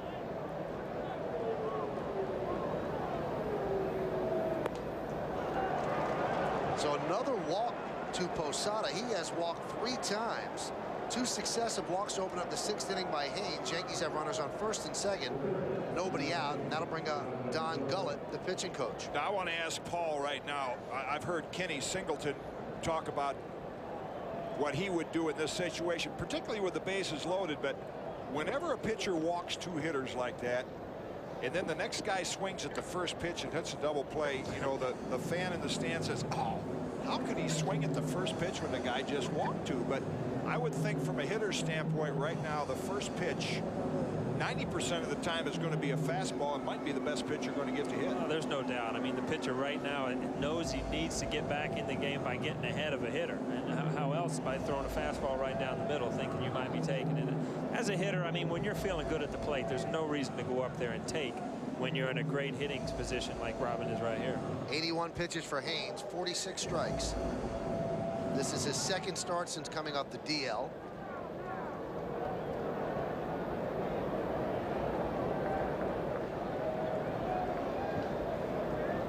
And the pitch. Outside. Kent Merker is warming up for the Reds in their bullpen. This is a new Kent Merker, kid. You'll be surprised. He's throwing sidearm. He's throwing hard, and he's doing a good job for him. It's a great comeback story from what he had to go through. It's a guy who had a brain aneurysm, I think. Yeah. While he was pitching. While he was pitching, and missed quite a bit of the. He was with the Angels at the time, and he has really battled his way back. Ohio native. Yeah, he lives. Actually, they just played that the Memorial Tournament up there in Muirfield. That's where he lives. He was a starter for Atlanta for years. Had a great arm, and now he's in the bullpen, and he comes out to to get tough lefties out. Haynes is one pitch away from loading the bases. Now, do you green light Ventura on 3-0? No, not at this point. They do, and he pops it up. That's why I'm up here. Behind the plate, LaRue. One away, so a very big out. They green lighted him, and he popped it up. One away. Yeah, and I thought Robin was one of those hitters that, would be a good 3-0 hitter. But that's the last thing you want to do if you'd rather swing and miss, get caught taking an aggressive swing and miss, or pull it foul. But that's a very disappointing at bat right there to pop foul to the catcher. There's not too many worse at bats as a hitter you can have than popping up to the catcher. Yeah. Check swing to the pitcher. Yeah. Or trying to get out of the way and the ball hitting the bat. I mean, that's popping out to the catcher is about as bad as it gets. Pitch to Mondesi is rocketed up the middle for a base hit. Giambi rounds third. He's heading home. Griffey tries to get the out at third, not in time. Now they're going to get Mondesi hung up. There's going to be a tough rundown right here. Will Posada go? Everybody's safe. And boy, did the Reds botch that one. Yankees score a run. They lead 2-1.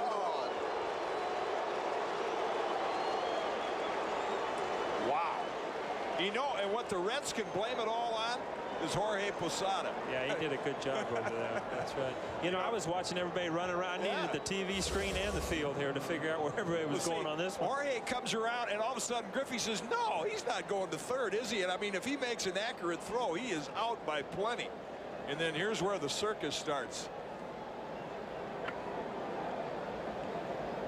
Nobody on third for Casey to throw, and they end up with second and third, and now they have to walk Rivera.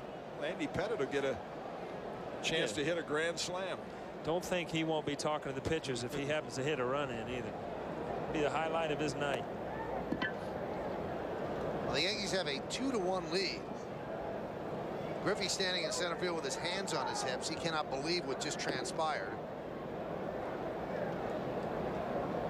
And Andy Pettit will come up to the plate with the bases loaded and one out. Paul was talking earlier about watching Little League baseball and how things happen when you overthrow the cutoff man. And I don't care if it's Little League or big leagues. If you do the ordinary things in an extraordinary way, most of the time you'll play good, solid baseball. And here, Griffey does not throw it accurately. Nobody's on third. Posada would have been an easy out, and the Reds just were out of position all over. So here's Pettit. The one thing the Yankees don't want is a double play. The old saying, if you're going to hit into a double play, strike out. And there's a strike. Setting them up there, kid. Yeah. Taking that fastball right down the middle. Might be the last fastball he sees. Pettit is 0 for 2. Base hit to left center field. Posada scores. Mondesi makes a big turn.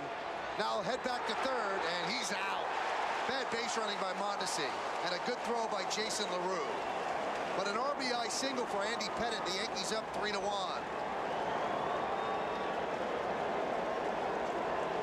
As bad as he looked at the plate last time, the funny thing is, though, he saw his curveball. Yeah. So it wasn't the first time tonight. Now he hits a curveball with bases loaded, and he puts it in play again. Wow, and he goes down and gets it about a foot off the ground. So he's got some bragging rights. He'll be chirping in the clubhouse, especially if he goes on and pitches well and the Yankees win. Little bad base running there on the part of Mondesi. Griffey from a shallow position. You can see in the right corner of your picture, Willie Randolph is already holding him up. And Raul rounded the base too far.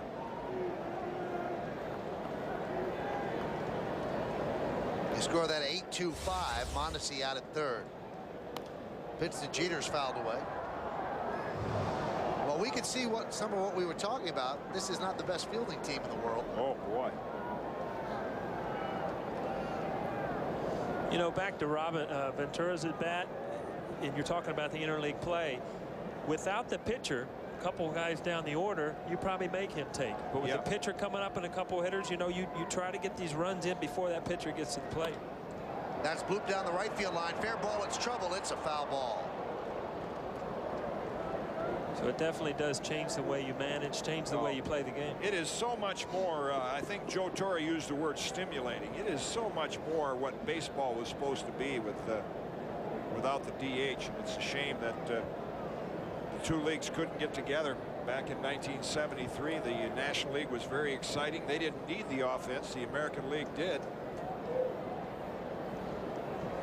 You know, the way athletes are now, and the way, you know, shortstop, second base used to be just glove positions. Now they're tremendous hitters. I mean, you don't know if you kept that in. You might have some pitchers that are good hitters if they had to do this day in and day out. Well, the bottom line is, I think a lot of people would agree that it's probably not best for the game with the DH, but there's no way the Players Association would ever give up the DH because it's the highest average salaried position in the American League.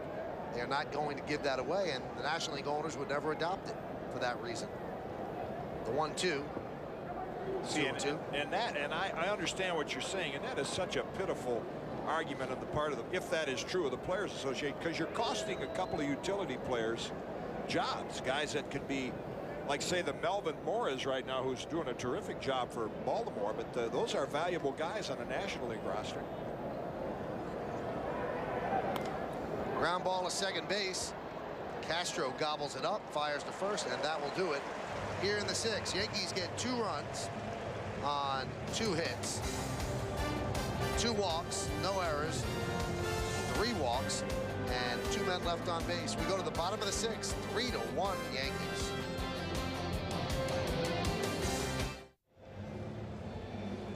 Well, Paul O'Neill said that Andy Pettitte will be talking forever about that big base hit, but after what the base hit took place. This is what players do. He'll talk about the hit. Clemens and Charlie, the bullpen coach, will talk nothing about his base running skills. Look at this. Oopsie daisy.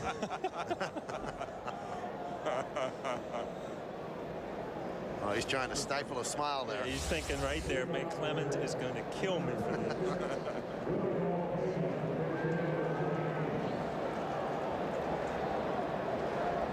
Well, Willie Mo Pena is going to pinch hit for Jimmy Haynes. So Jimmy Haynes' night is done. It's part of the National League. In the American League, they probably keep Haynes in there to pitch the 7th, but Willie Mo Pena comes off the bench, swing and a miss, out of the Yankee farm system. Involved in the Drew Henson trade, wasn't it? I'll never forget the first time I showed up for spring training to watch this kid. He was out there early with a training camp or something. Hit batting practice. I've never seen anybody hit the ball as far as this kid did. It just for a while, as soon as they started putting a curve in it, he couldn't hit it. But he's going to have to. He's got a lot of power, and the Reds are hoping that somehow he can learn to use it. Looked a little like Hensley Bam Bam Mullins. Yeah, I remember that well too. Swing hard in case you hit it. And the 3-1. Check that. That was the 0-2. It's 3-1 game. Yankees lead. I thought you were talking about our music. That's like 5-1. I'm winning. No. It's 3-1. You're pretty close to being shut out. You're nowhere in done. And the 1-2. Swung on. Foul tipped. Stays alive. Andy looks like he doesn't want to throw him anything straight. Don't blame him. It's so amazing at the major league level. It takes a matter of minutes to figure out how to pitch some of these guys. They come up here with great stats in the minor leagues. They figure out what they can hit, and until they learn to hit it, that's all you're going to see. Didn't hit it again. Another breaking ball, and one away here at the 6th. It's the old never give a sucker an even break theory. You know, there are some hitters, and Paul would be one of those hitters where, you know, you have to move it around, change your pattern. But when you see a guy like this with a big swing that doesn't make contact with a curveball, you just throw it pitch after pitch until he finally shows you he can hit it.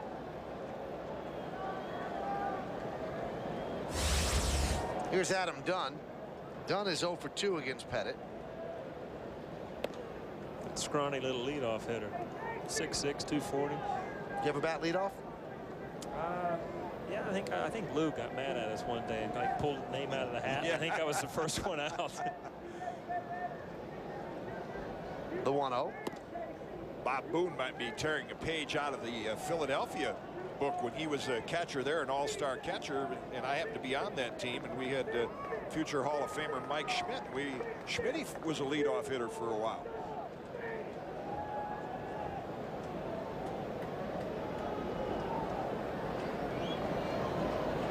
Now, why'd they do that? Well, you know, Schmidt was before he hurt his knees was not just a home run hitter. He was, you know, pretty good speed. And they just the old theory about trying to get somebody up there that could get you a run like Ricky Henderson to start the game, and that's probably what Booney has in mind. 2-1. He was questioned about why Dunn, and he said, well, look at the roster. Who else? Yeah. So he doesn't have a lot of prototypical leadoff types on this team. See, from a pitcher's standpoint, you'd much rather face a leadoff hitter without power that you can put the ball in play. You know, you're out there, you haven't thrown a pitch yet, you want to start the game, you just want to say, here it is, strike one, strike two, hit a fly ball, hit a ground ball. But now all of a sudden, when you got a guy that can hit the ball out of the ballpark, that presents a whole different challenge to you. And you know, maybe from Adam Dunn's standpoint, he's going to draw a few more walks. You look on the other side of the coin where Soriano was leading off for the Yankees. I mean, he comes out. I mean, the pitcher's not even warmed up or anything. He makes a bad pitch. It's 1-0 in the first inning, and it kind of sets the tone for the whole game. Now with Bernie hurt, he's down in the 3-hole.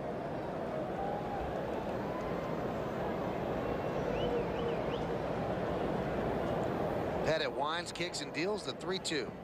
Low and Dunn walk, just like a leadoff hitter should. Hey, Yankee fans, for the latest news, player updates, and Yankee merchandise, visit Yankees.com, the official site of the New York Yankees.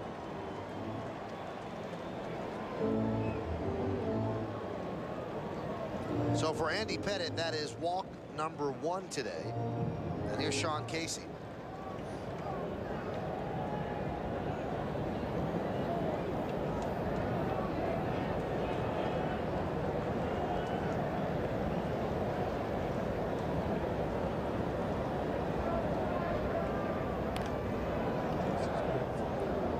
Count 0-1.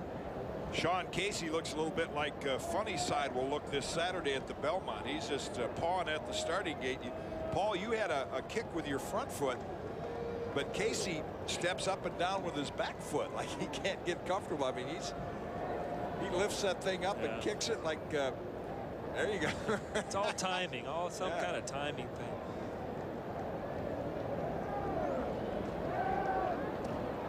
If you think about the first person I saw do something, you know, kind of crazy at the plate when I was young, and he was just in this booth about an hour ago, was Joe Morgan. Yeah. How he used to flip that back elbow down, and boy, it worked for him.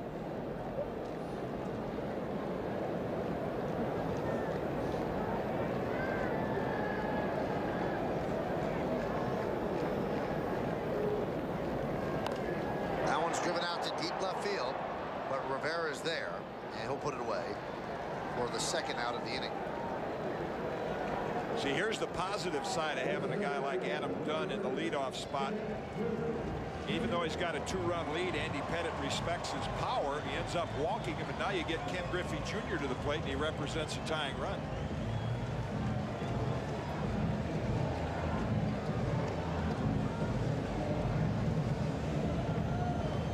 Griffey's 1 for 2. He singled to left center field in the 4th inning.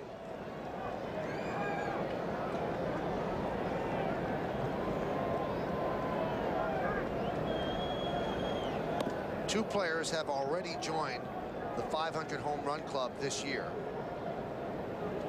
And Ken Griffey Jr. with 474. He has to have a big finish to also join it. 10-time Gold Glove winner, 11-time All-Star, the MVP in '97 with Seattle. Grounded to first, but off the foot of Griffey.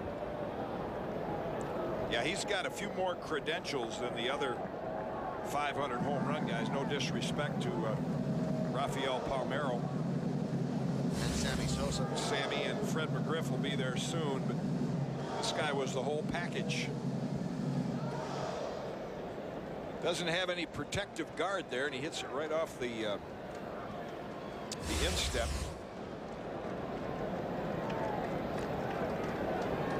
1-1. Griffey was always considered to be a surefire Hall of Famer, but then these 3 years of injuries, and now people aren't so sure anymore. I think he's still there. He'll get the 500 home runs, and he certainly has the other accomplishments to go along with it, but he was always thought of as the best player in baseball. Probably not anymore.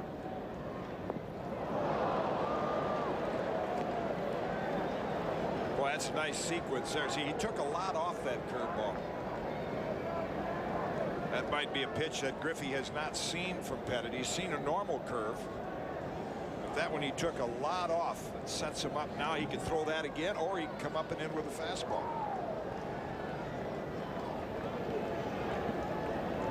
And the 2-2.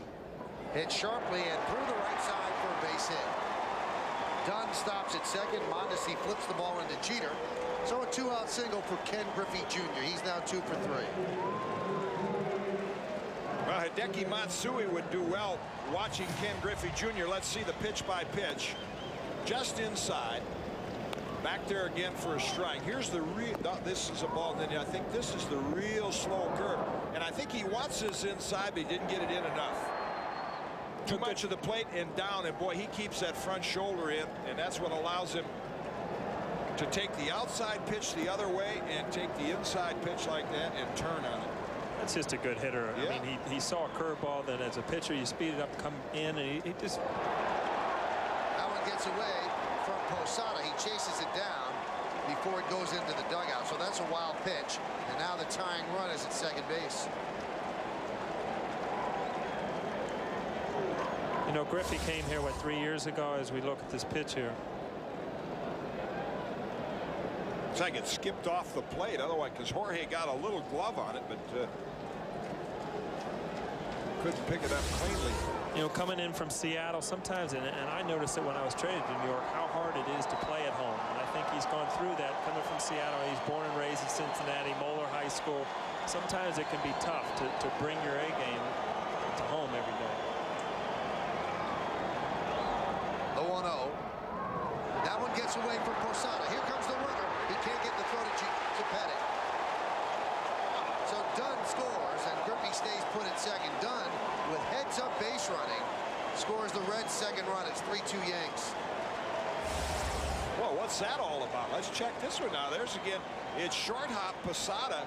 I don't know if the ball's getting in under him too quickly. See where the glove is. Never does get it down and block it and keep it in front of it. It hops away and then can't find the handle on it. Didn't hesitate. Dunn did good. I'm looking out here. I'm wondering what happened to Griffey, though. He's still on second base. Yeah, he should be on third right now.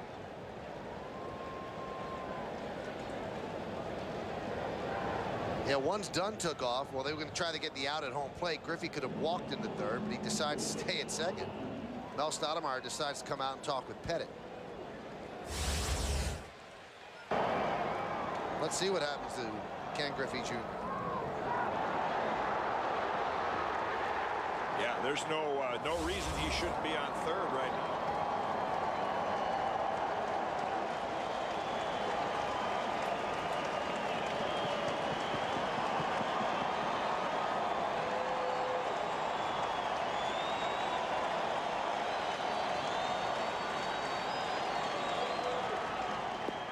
Breaking ball strike. 2-0 breaking ball when the heat's on. Kid, Right. Huh? Well, that's the difference in the big league pitchers and the minor league pitchers. High and tight, low and away, get your breaking ball over when you're behind in the count. Those are all the trademarks of a big league pitcher.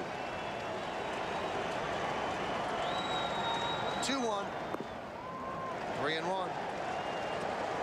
Along with Jim Cotton and Paul O'Neill. I'm Michael Kay. You're watching Yankees baseball here on the Yes Network, and we certainly thank you for that on this Tuesday evening. We're in the bottom of the 6th inning. Yankees lead the Reds 3-2 as the Yankees and the Reds begin interleague play.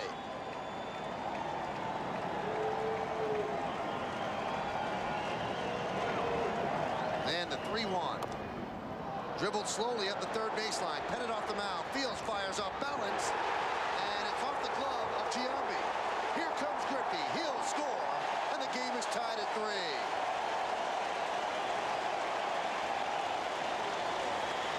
Ball, runner, and Giambi's glove.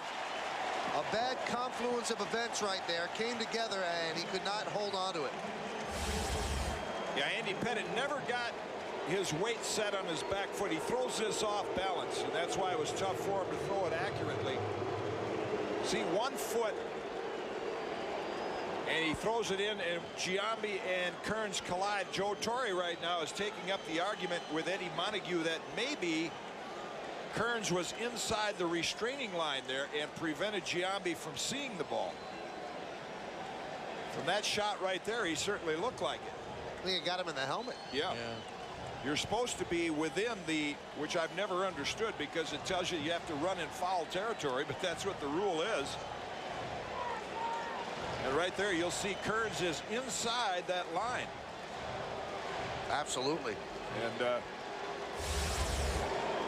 that's just bum luck for a pitcher right there. A little chopper, a couple of wild pitches. I mean, it's just, you got to get over these.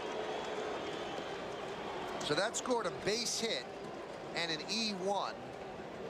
No RBI, and the E1 allows Griffey to score.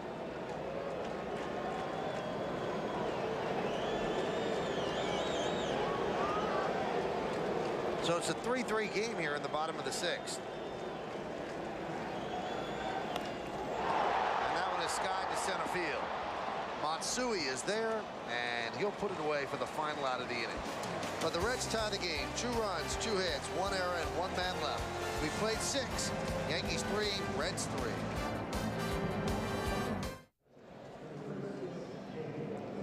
Well, Bob Boone makes the singular call to the bullpen. Singular, the wireless company that fits you best. They pinch hit for Jimmy Haynes in the 6th inning, and now they bring in a guy who has been outstanding for them, Gabe White.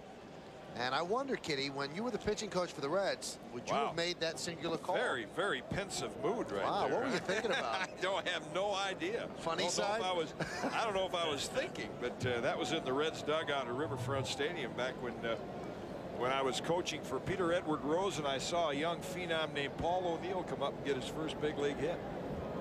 Now look at what you did.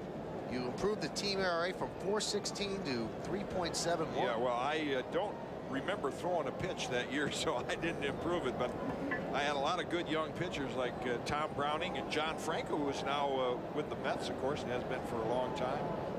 Mario Soto. It was fun days. Pitch to Matsui is foul back.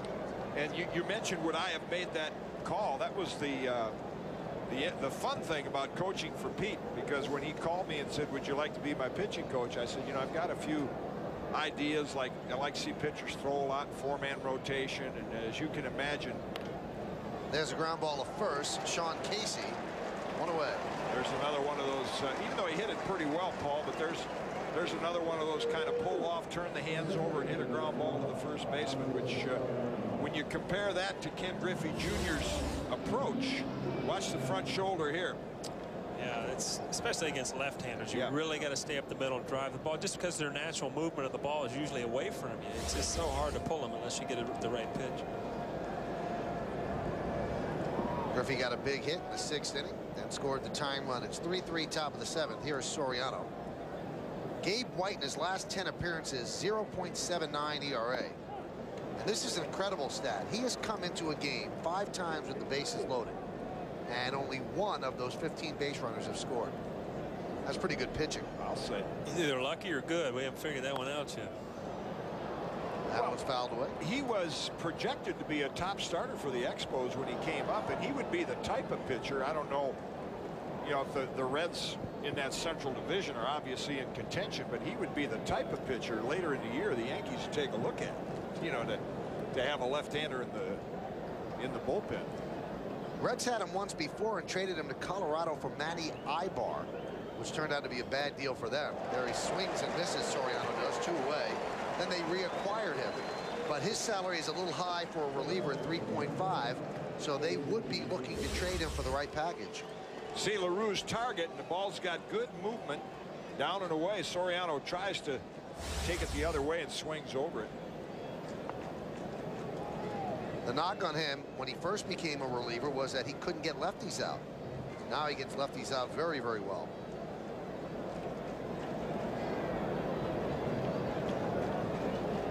Jim Bowden, the GM of the Reds, has been told to shave the payroll by $3.5 million.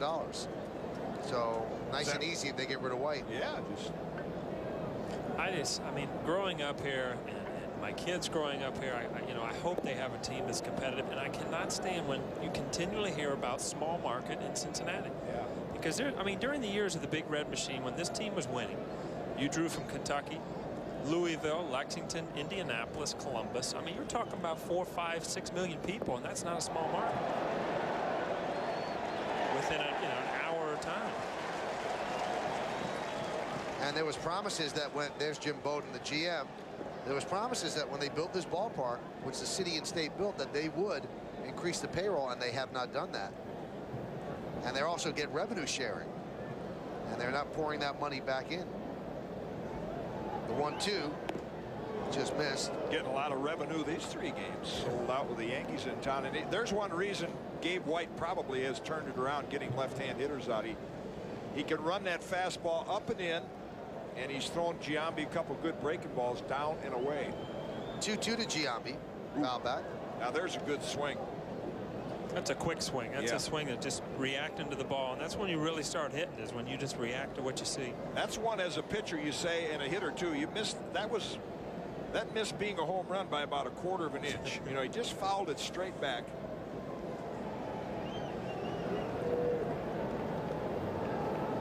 Three game, top of the 7th. The 2-2. Soft ground ball, left side. The third baseman, Boone, fires high. And Casey came back down on the bag for the final out of the inning. Lee Mazzilli, the first base coach, not enamored with the call. But it stands. So you score at 5-3, a 1-2-3 inning for Gabe White and the Reds. Take a look. Did he come back down? He's off. And he's on. We go to the bottom of the 7th. Thank you, Fred. The Blue Jays are red hot right now, 9 of 11. And, I actually, and we're going to take a look at Peter Frampton, who we had in the booth before, and a special rendition of Take Me Out to the Ball Game.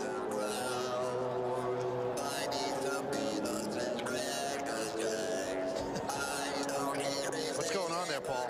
It's not Frampton Comes Alive, is it?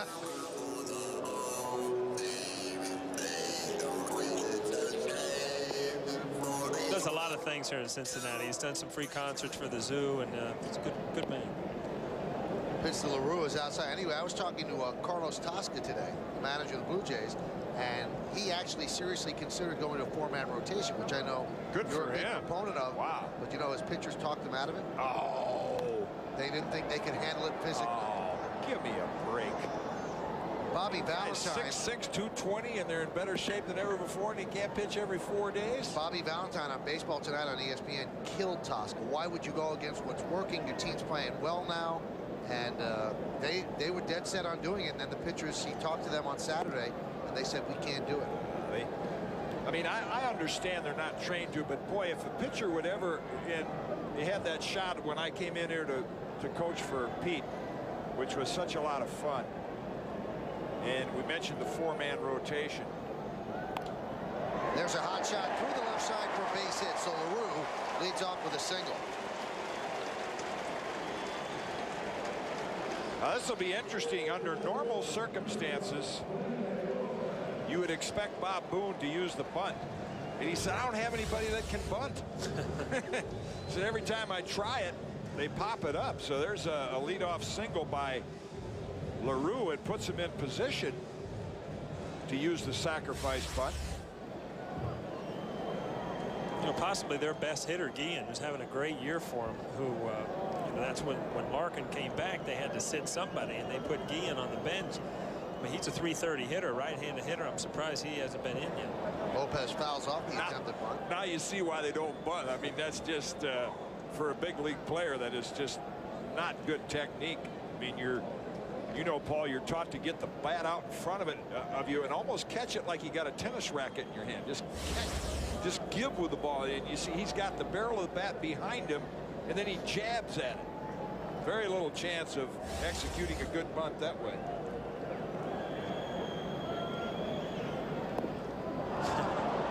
And he offered at it, and it's strike two, so there goes the bunt. I mean, they might ask him to bunt with 2 strikes. No, I don't think so. I think Bob Boone's saying right now, I never should have asked him to bunt in the first place.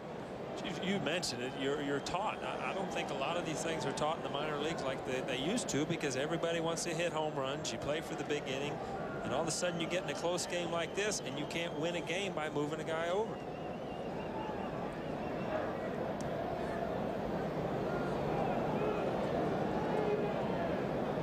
Yeah, a lot of teams, I don't know how strictly they enforce it now, but I know particularly with pitchers in batting practice, you could never swing until you dropped down 4 or 5 good bunts. You weren't allowed to swing the bat until you showed you could bunt.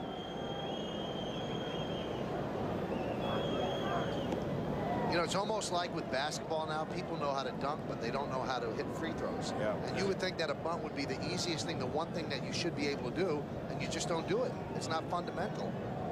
Or it's too fundamental for people to do. It's not something that's cool. It's not going to get you on a highlight tape on SportsCenter.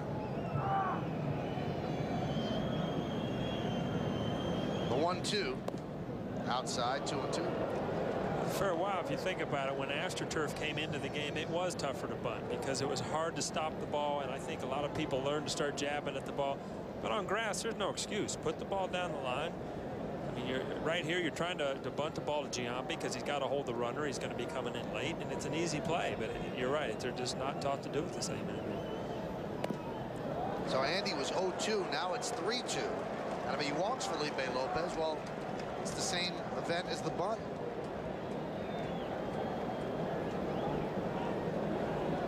Let's see if they run LaRue. First base coach Jose Cardinal whispering in his ear. This is where Andy Pettit's move comes into play. They don't run him. And Lopez swings at ball 4, 1 away. That's the 7th strikeout for Pettit here in the 7th inning. Not a very good at bat for Felipe Lopez. He fails in 2 bunt attempts, and then this is way out of the strike zone. Trying to make up for those 2 bunts. And at bat like that will get Ray Almedo in the lineup tomorrow night.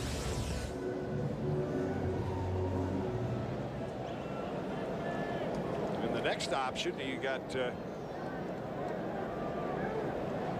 think you have the pitcher coming up next with the pinch hitter getting on the on-deck circle would be a hit and run. And the pinch hitter coming into the on-deck circle is Jose Guillen. So here's Juan Castro. Breaking ball strike. That was the 109th pitch thrown by Andy Pettit. Take a look at Guillen. Just warming up, right, kid? Yeah. It'll rust out before it'll wear out.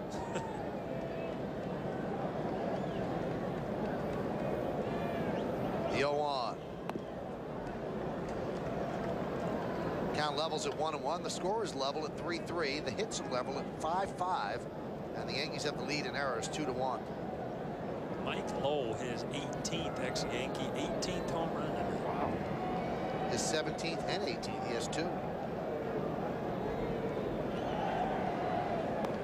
That's more than you got in our name, that too, Michael. I have 2. You have 4. We're closing it. You and Lowell are tied in that. Look at Andy Pettit's average, 100 pitches. His high was 121, and tonight he's at 111.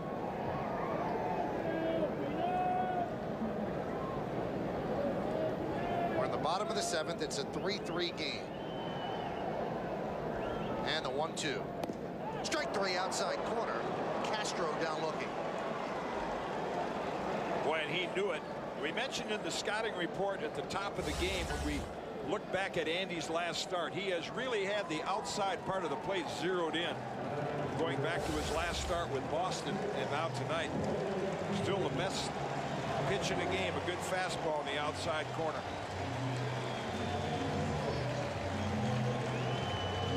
Here's Jose Guillen, who failed in a lot of places.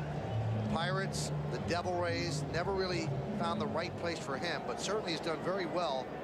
As you can see by the numbers, 336, 10 homers, and 28 runs batted in. But right now, there's no place to play him. He caused a little bit of a stir here in Cincinnati when Ken Griffey Jr. came back. He had to be removed. And he said, why should I be removed? What has he done? Why can't I continue to play? I guess he didn't see the back of Griffey's baseball card.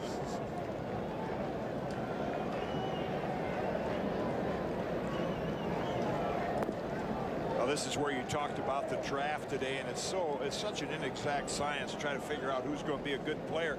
When I first talked to Gene Lamont, Pirate manager, years ago, when he came up, the words Roberto Clemente were mentioned when you talked about Jose Guillen. That's the kind of talent that he's been blessed with. Big healthy cut. I'll tell you, if you watch him throw an infield, he might have the best arm in the major leagues right now. And that's saying something. You got Mondesi out there and right. This guy can throw the ball like nobody else. But like Willie Mo Pena, when they start throwing those hooks, that's the old equalizer.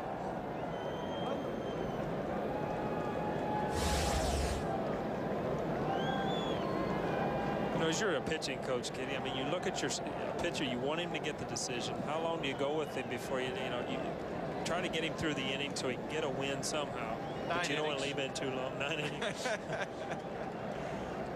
1-1 outside. Well, that's what I liked about, with coaching for Pete. He wanted me to do everything, even take the pitchers out. And I said, no, that's the manager's job, because your job is in the balance. But it's all dictated by what kind of bullpen you have, and there's no question right now to get to Mariano. There's just not the quality there in the Yankee bullpen that there used to be. Well, the best Yankee reliever in the last couple of weeks has been David Wells. Yeah. He put on an unbelievable performance on Sunday afternoon. 5 2/3 innings, allowed 1 run after a throw day, and he was unbelievable and helped the Yankees win that 17-inning game. Well, he was like a starter in that game because he came in fresh. It's just like you're starting a ball game, but you're starting it in the 12th inning or whatever. 2-2. He struck him out on a breaking ball, so Guillen strikes out, and Andy Pettitte strikes out the side. He now has 9 Ks. No runs a hit, no errors, and 1 man left. We played 7 full here at the ballpark, and it's a 3-3 score. Fans, how would you like to enjoy the feeling of sitting in the same dugout, walking the hallowed grounds, and entering the clubhouse of past and present New York Yankee greats like Paul O'Neill? Get the ultimate behind-the-scenes tour of the house that Ruth built. Individual and group tours of Yankee Stadium are available on a regular basis. For more information on Yankee Stadium tours, call 718-579-4531. That's 718-579-4531. Chris Rietsma is the new Reds pitcher, and he will face Posada, Ventura, and Mondesi. Fans are zeroed in on something for posterity. Reds bullpen 17-5. The earned run average not very good, but they sure been getting a lot of decisions. I think that's one of those cases where if you're a reliever, you come out of that bullpen, hold them for 1 inning. This is a pretty good offensive ball club, because you see with a 3-2 record, the numbers are not that good. Fouled away. This ballpark is a sponsored ballpark. Like most of the new ballparks, a company pays money, they get their name on the ballpark, and sometimes it just doesn't seem right. Now, Enron Field in Houston, well, that went by the way when Enron went by the way, and the new sponsor is Minute Maid Park, which doesn't really sound great. It's a nice juice, but it doesn't sound great. But this sounds perfect. Great American Ballpark, and Great American just happens to be an insurance company that's based here in Cincinnati, but you couldn't have a better name. Yeah, that's terrific.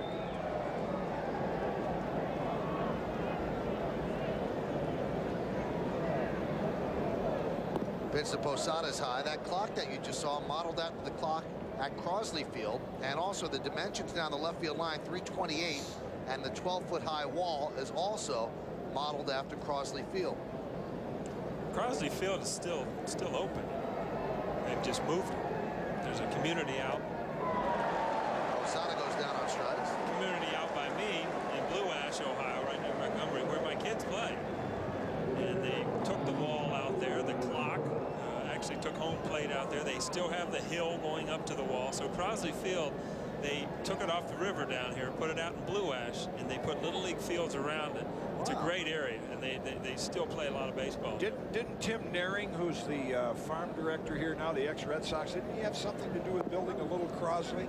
He actually built a miniature Fenway. Oh, okay. Fenway, After he played with Boston for a while and built a Fenway. But Crosley Field, the actual wall, the numbers are still up. You know, Pete Rose is 14, still leading off. I think he was hitting 299 at the time or something like that. And people in Cincinnati relive those memories day after day because that was what brought baseball to Cincinnati, was Crosley Field.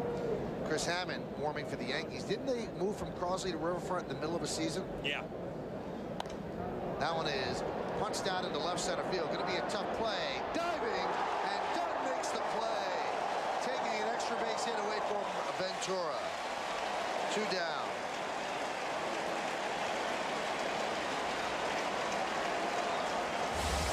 Boy, not known for his defense, this is a terrific play. All 6'6" stretched out.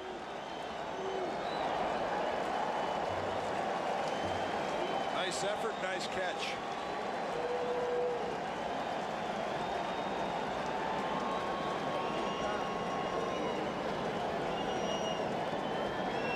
Reachma liked it.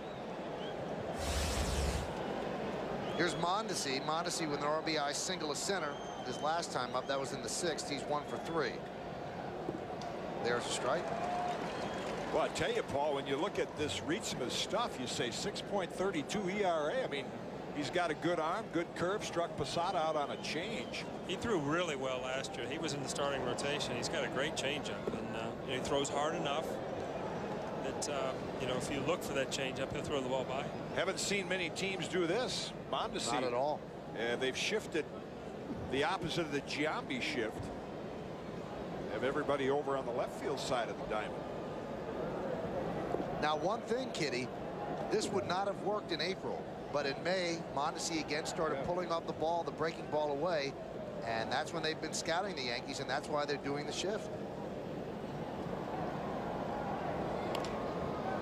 Well, I tell you what, if he decides to go back to that April stroke right now and hits one somewhere out there in right center, he's got a triple. And the way he hustles and comes out of the box, he might have it inside the Parker. Right now, he is 5 for his last 36. And his average has dipped down to 293. The 2-2. He pulls off the breaking ball away. And Mondesi down on strike, so Reitsma comes on and pitches a 1-2-3 inning. Also helped from sparkling defense. Adam Dunn, not known for his leather, full body dive, all 6'6", pulls it in. We go to the bottom of the 8th.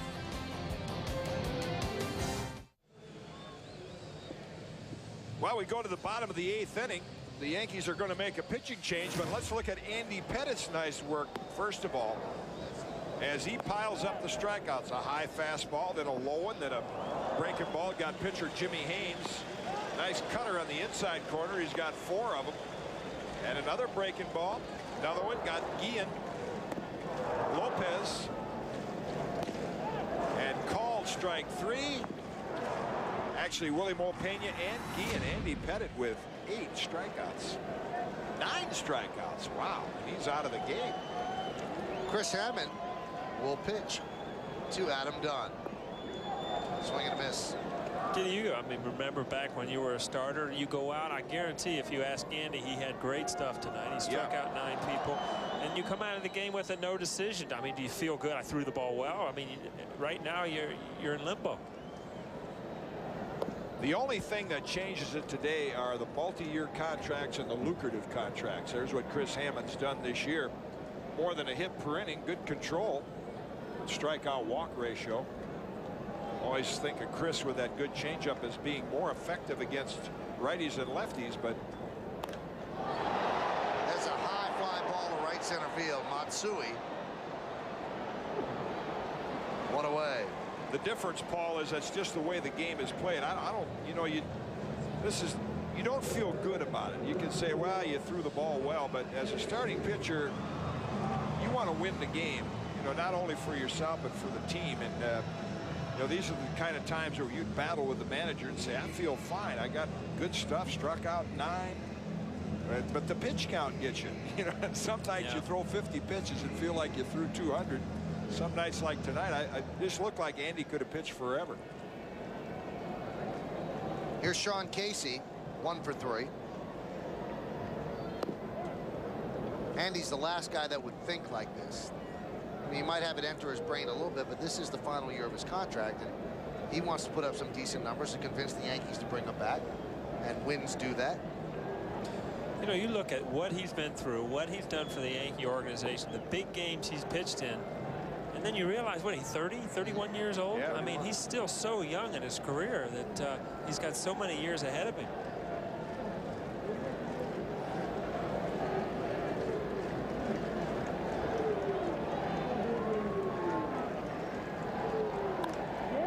Line drive to left center field, a classic Sean Casey base hit.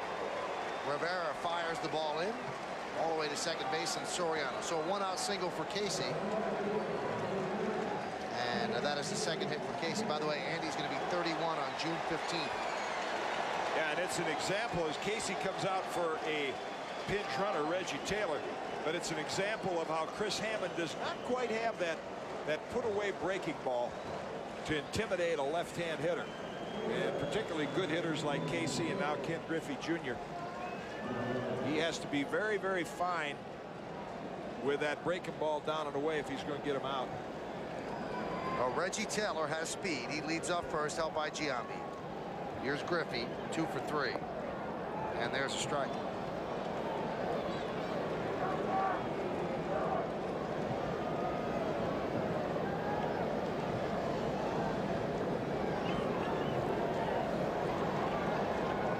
Chris Hammond started here. He actually made the Reds team when I was here as a starting pitcher.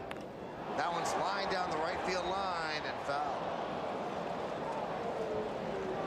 A lot of people were wondering about the Yankee press conference today at 4 o'clock, and most of the conjecture was around that the Yankees were going to acquire Ken Griffey Jr. for Jeff Weaver. I got a call on the phone today. That was the big thing. That's what was floating around. I heard it all the way down in South Florida. He's in pinstripes. They're just red.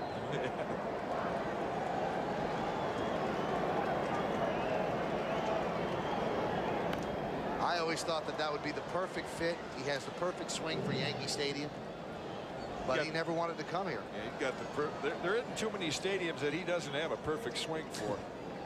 Probably Fenway. No, he could he'd pepper that wall, believe me. Be as good a hitter in Fenway as he would any place up, maybe better. I remember the home run hitting contest in the All-Star game that year. You know, everybody, McGuire, everybody, the right-handers are going to green monster. Griffey won it. Yeah, you know, he pulled the ball in right. Boston? Yeah, in Boston. Yeah.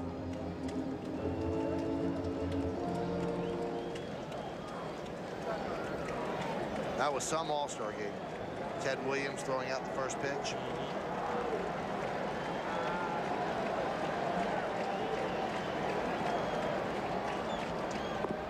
Swung on and missed, and Griffey down on strike. So a big strikeout for Chris Hammond. Mentioning that Chris has to be perfect, and he was. Yeah, that one is knee-high outside corner. He gets by with a couple upstairs. Fouls that one off, and then this one is just a perfect spot. When you're ahead in the count, it looked like a strike, and he expanded the zone and got Griffey to chase a bad pitch. Not too many people have the ability to throw back-to-back changeups. Hemi, I don't know if he changes speeds on it, but he'll throw you over and over the same pitch. And usually, as a hitter, once you've seen it once or twice, you can zero in on it. But he's able to do it. Austin Kearns at the plate. 3-3 game. We're in the bottom of the 8th inning.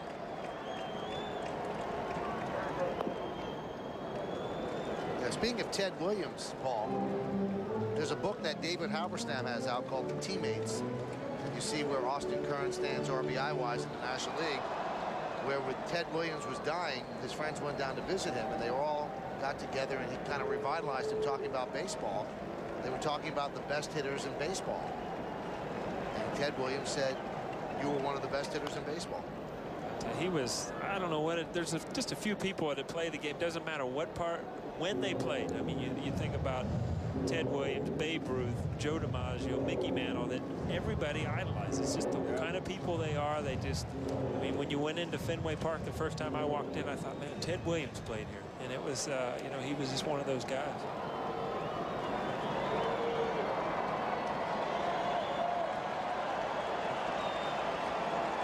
Runner goes. There's a strike, and Austin Kearns is down looking. Obviously looking for something else. No runs a hit, no errors, and 1 man left. We played 8 at the Great American Ballpark. We got a Great American baseball game.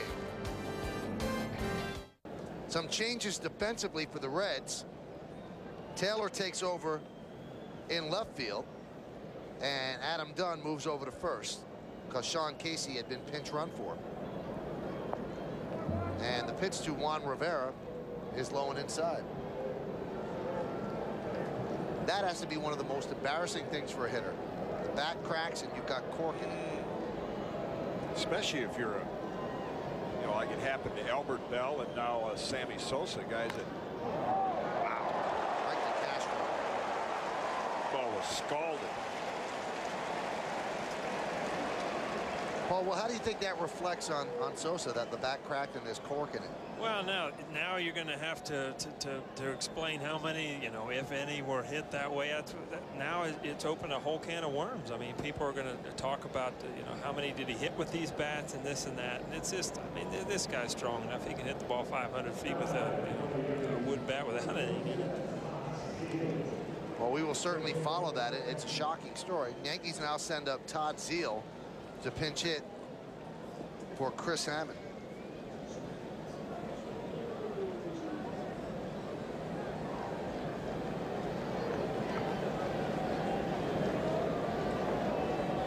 Now, your comment earlier, Michael, about the designated hitter and how the Players Association wouldn't go for it because it's such a high-paid position, but you have a game like tonight, really points out how valuable those guys on the bench can be. And I always thought that was a weak argument, that they say, well, the DH is not one of the high-paid positions, but yet it's costing a lot of good utility players jobs.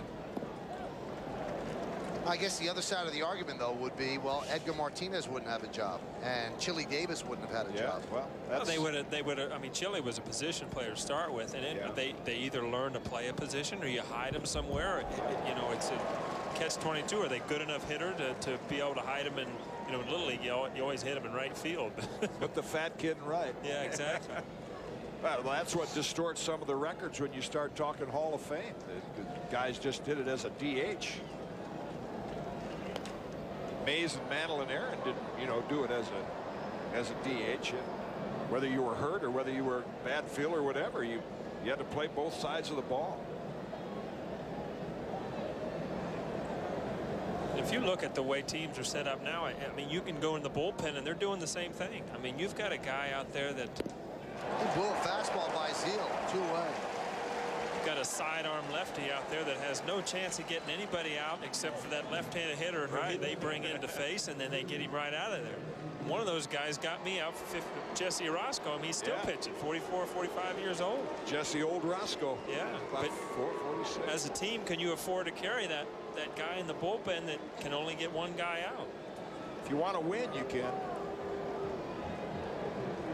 You carry less starting pitchers, or maybe more specialty. You know, 4-man rotation, you have more specialty pitchers like that. Pretty dramatic moment for the new Yankee captain to come up. 2 outs in the 9th inning. Yankees and the Reds are tied at 3. Jeter tonight is 1 for 4, extended his hitting streak to 9 straight. Tries to check his swing. He cannot. The count 0-2. Yankees got to be thinking how this guy comes out of the bullpen. He's throwing the ball well. Man, I'll say.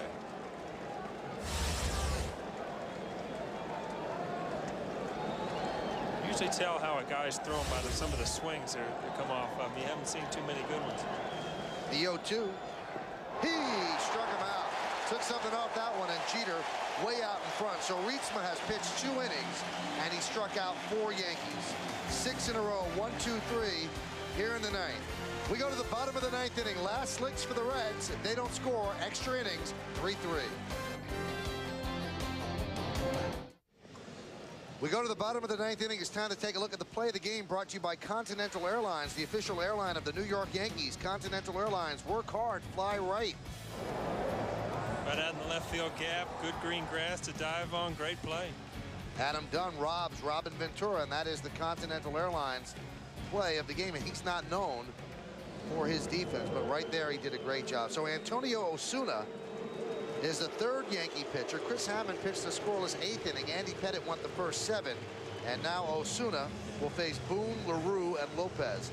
And Osuna's done a nice job out of the bullpen for the Yankees. 18 games, 1-1, with a 1.66 ERA, about a hit an inning, 13 walks, 19 strikeouts. I'd say the Reds have won a lot of games late, and this guy's been responsible for a lot of them. Here's a guy who was player of the week, hit 3 home runs in 1 game. And just like his dad and his brother, Brett, he's a free swinger. You get anything middle of the plate in, up. He might not hit it, but he's going to be taking a healthy cut at it. Well, the Reds have 27 wins, and 14 of the 27 have come in their final at bat. He's hit 2 or 3 home runs. I've seen him on the news, man. They've recorded 6 walk-off victories, with 6 different players producing the game-winning run.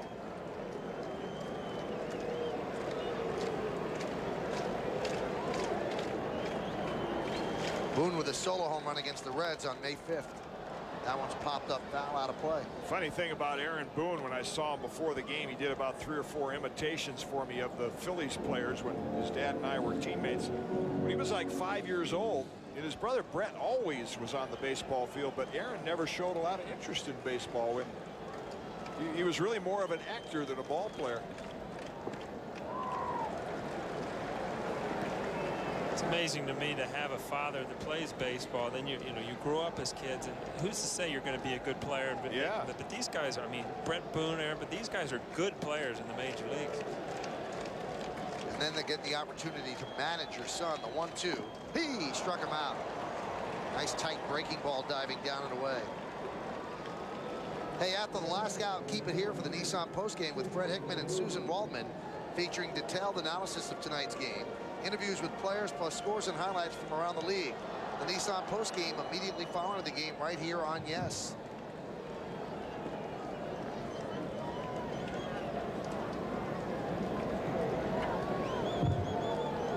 Here's Jason LaRue.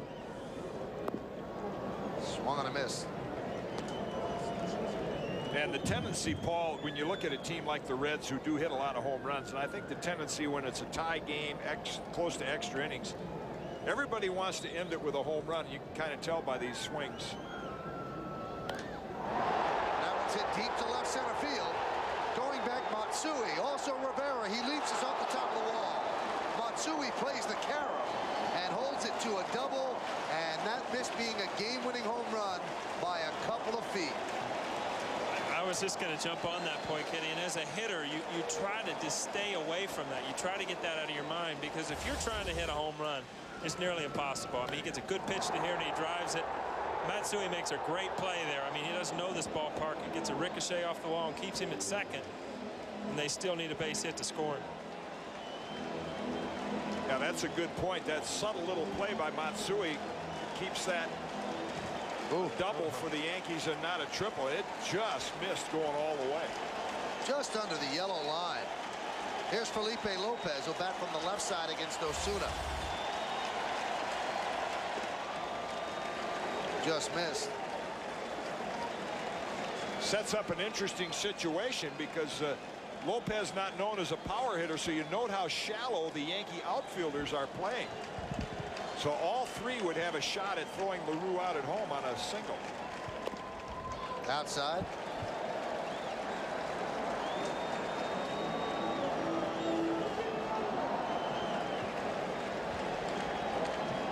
Three, 5-2 for the Yankees. 3-7-1 for the Reds. 2-0. There's a strike. 2-1. You say they're playing shallow now. If we happen to see one out with a man on third, they'll bring those outfielders all the way in. Your only responsibility is to be able to throw that guy out on a fly ball.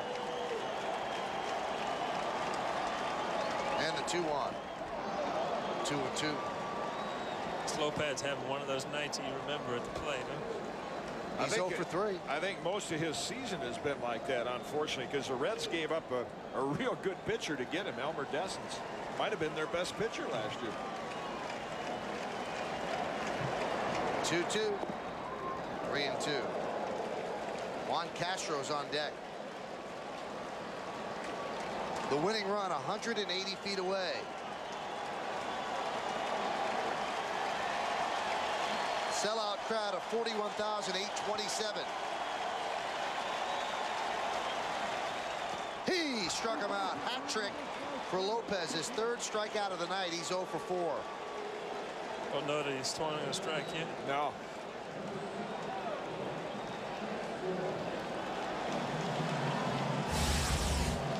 Andy Pettit got him on a pitch like that out of the strike zone, up and away when he was on the right-hand side of the plate, and the same thing here. He really looks overmatched against big league pitching. And you can see why Bob Boone dropped him out of the leadoff spot. Next step, get dropped out of the lineup. Here's Juan Castro. And the ball gets past Posada, but staying put is LaRue. Castro was waving him to third. LaRue did not want to risk it. Remember when Bernie Williams was struggling when he first came up? You'll take a look at this ball trickling past Posada. And they kept dropping Bernie down in the lineup. And finally, Bernie was batting 9th. And Brian Butterfield, who was one of Buck Showalter's coaches, walked up to Bernie and said, "You know what's next?" Yeah. And that kind of turned Bernie around. 1-0 upstairs. Eager to talk to Posada tomorrow about the dirt here at around home plate, because he has had about 3 or 4. You know, usually catchers they can scoop it on one hop or at least keep it in front of it, and he has not been able. They're taking some unusual hops around that plate. That might be very firm around the home plate area.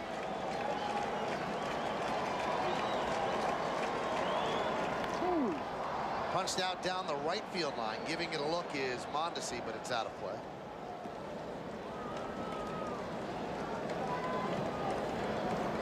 LaRue's at second, 2 outs. We're in the bottom of the 9th inning. Yankees and the Reds are tied at 3. Yankees with a run in the 2nd. Reds answered with a run in the 4th. Then the Yankees had 2 in the 6th, and the Reds came back with 2 in the 6th. That's where we stand right now at 3-3.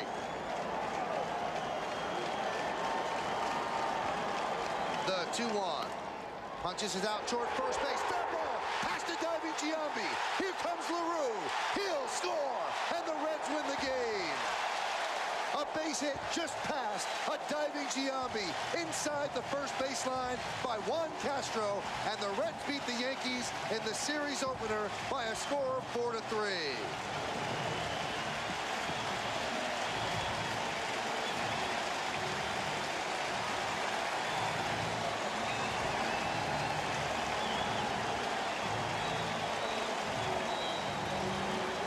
Last at bat. Reds famous for it. You know, you get breaks through the season. You know, some seasons you get the break. Well, tonight, the game of breaks, the Yankees lost, and they end up losing the game on a kind of a fluke hit right over the bag. But I'll give Castro credit for this. We talked about everybody wants to end it with a home run, and he knew all he could do with that pitch. I mean, it was a strike. Just put the bat on the ball. Sometimes you get rewarded for that. A cue shot right down the line, just over the bag, and Giambi couldn't even knock it down.